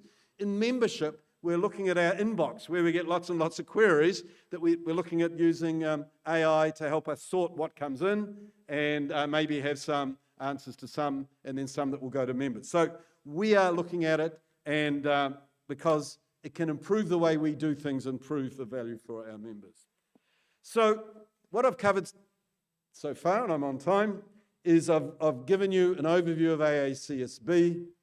I've talked about what's disrupting business schools or management schools, and used that to set the scene for AI as one of the major disruptors. We've then looked at what's the impact that AI might have on industry just at a high level. We've then looked at what do students expect of us and how is it affecting us in business schools, and what does it mean for what we should be teaching our students, and what does it mean for what we as academics need to value and need to be good at. And then we've had a brief look at what AACSB is doing. If there are any questions at this point or comments, I'm very happy to take them. Have we got a microphone?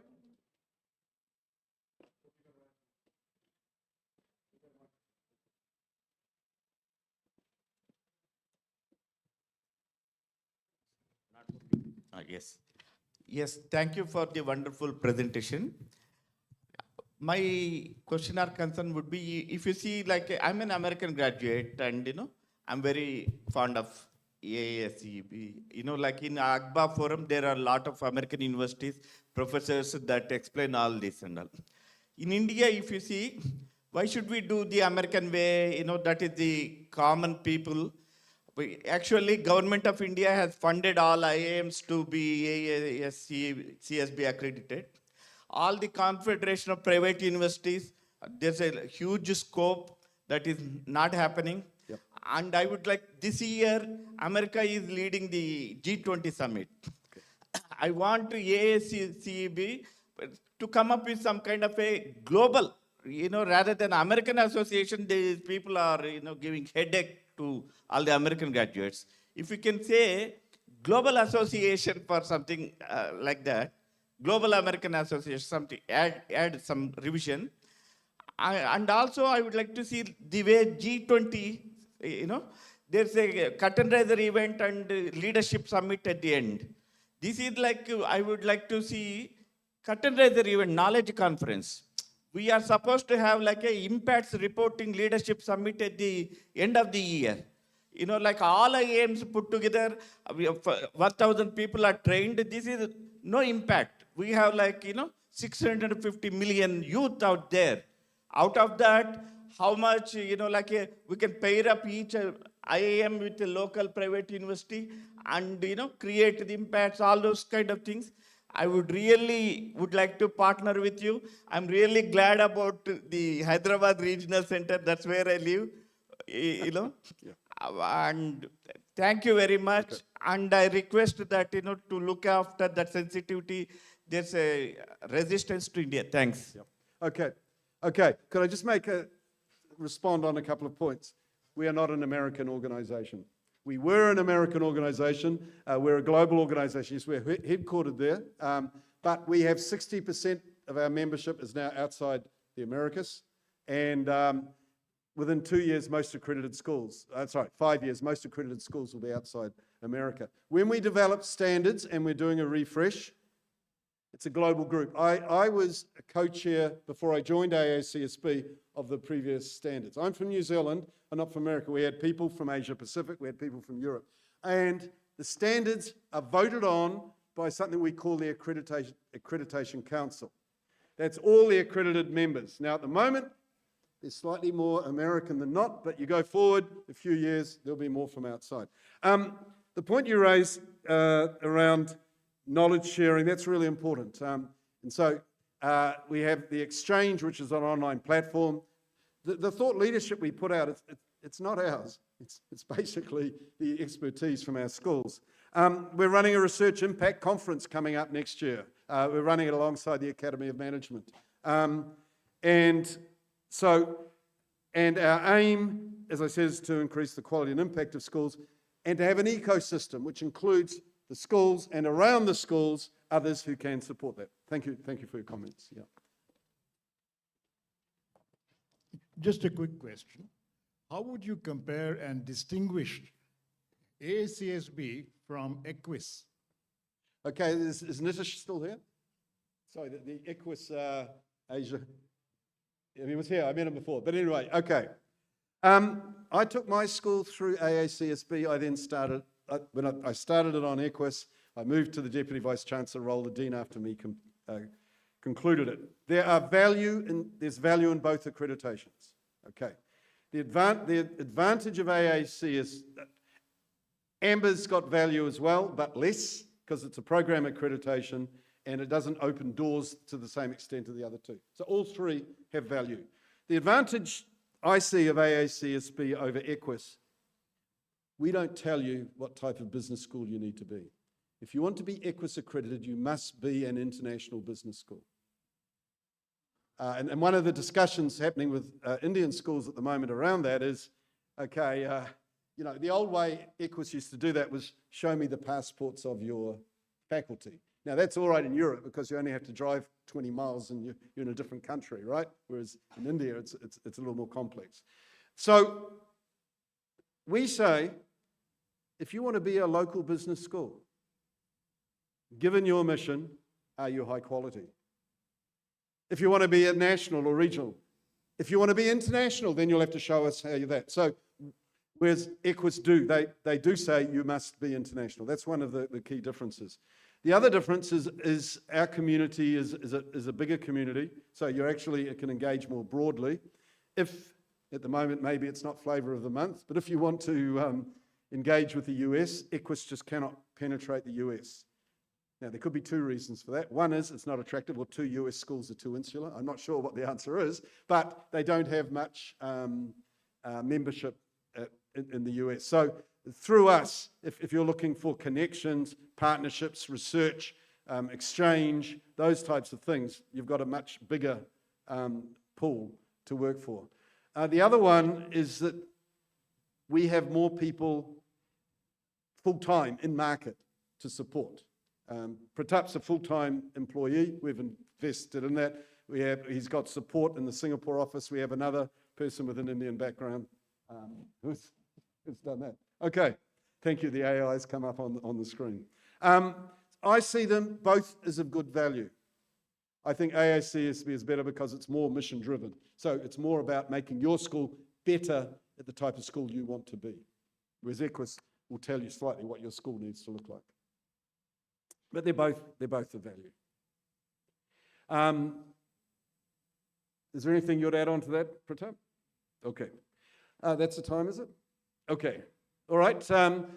We're around later today. If we want to have any discussions, keen to meet with you. One other good thing is in India, India has embraced AACSB. We've got 134 members. And what we are looking at is potentially running an event here in India and looking at ways that we can encourage Indian schools in the accreditation space to work together. In Australia and New Zealand, there's something called ANZQUAN.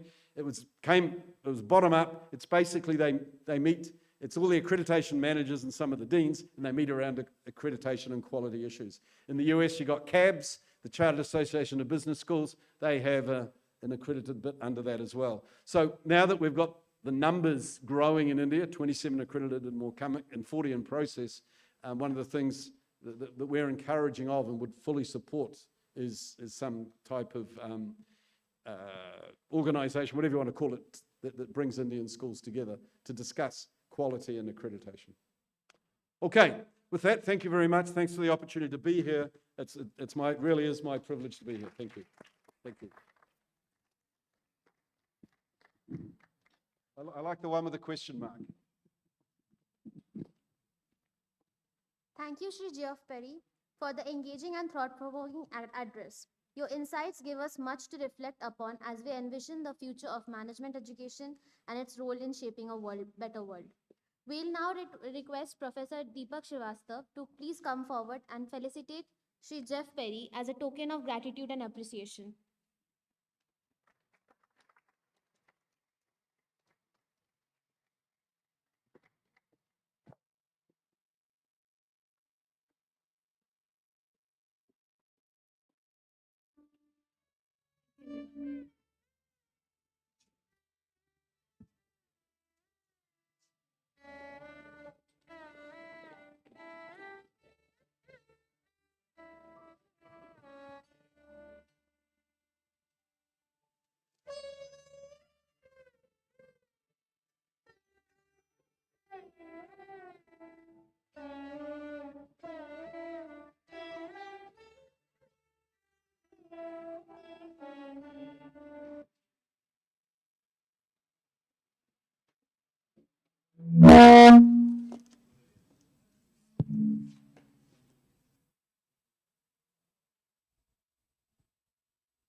पापा हम्म?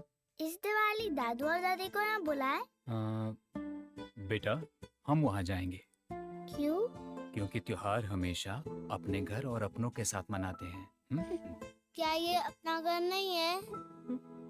बेटा हम यहाँ रहते हैं पर ये अपना घर नहीं। हम अपने घर में कब रहेंगे? यूनियन होम लोन के अट्रैक्टिव इंटरेस्ट रेट से मनाइए त्योहारों की खुशियां अपने घर अपनों के साथ।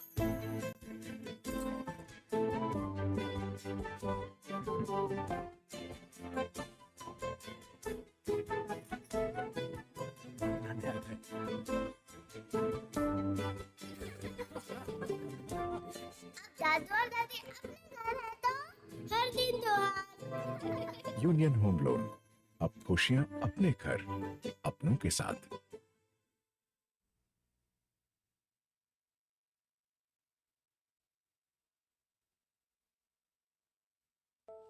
पापा इस दिवाली दादू और दादी को यहाँ बुलाए। बेटा हम वहाँ जाएंगे क्यों? क्योंकि त्योहार हमेशा अपने घर और अपनों के साथ मनाते हैं। क्या ये अपना घर नहीं है? बेटा हम यहाँ रहते हैं पर ये अपना घर नहीं। हम अपने घर में कब रहेंगे? यूनियन होम लोन के अट्रैक्टिव इंटरेस्ट रेट से मनाइए त्योहारों की खुशियां अपने घर अपनों के साथ।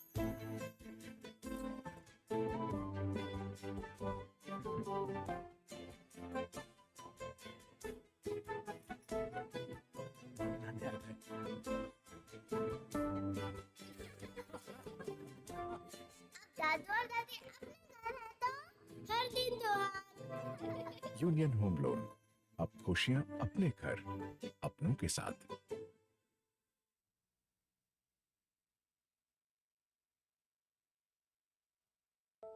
पापा इस दिवाली दादू और दादी को यहाँ बुलाए। बेटा हम वहाँ जाएंगे क्यों? क्योंकि त्योहार हमेशा अपने घर और अपनों के साथ मनाते हैं। क्या ये अपना घर नहीं है? बेटा हम यहाँ रहते हैं पर ये अपना घर नहीं। हम अपने घर में कब रहेंगे? यूनियन होम लोन के अट्रैक्टिव इंटरेस्ट रेट से मनाइए त्योहारों की खुशियां अपने घर अपनों के साथ। Hello hello check.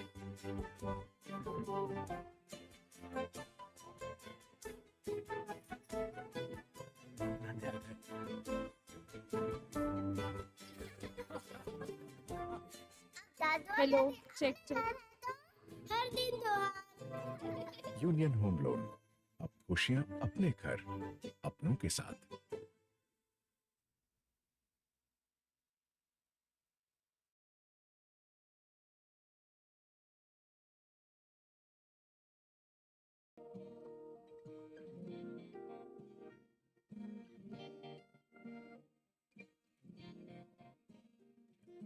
आज लिखेंगे हम अपना कल, जब अपनी सोच को राह मिले, सच तक ले जाएंगे अरमानों को, जब आशाओं को राह मिले।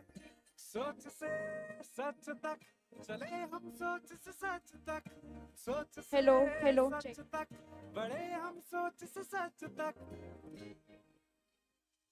हर नारी का सपना, हर नारी हेलो, की चेक, शक्ति, ऊर्जा से हेलो। उन्नति का सफर, हौसला हो अपने दम पर। सोच से सच तक चले हम, सोच से सच तक, सोच से सच तक बढ़े हम, सोच से सच तक। देश विदेश से जुड़ते रहे, हर मंजिल पाते रहे, मान सम्मान और आयुष्मान।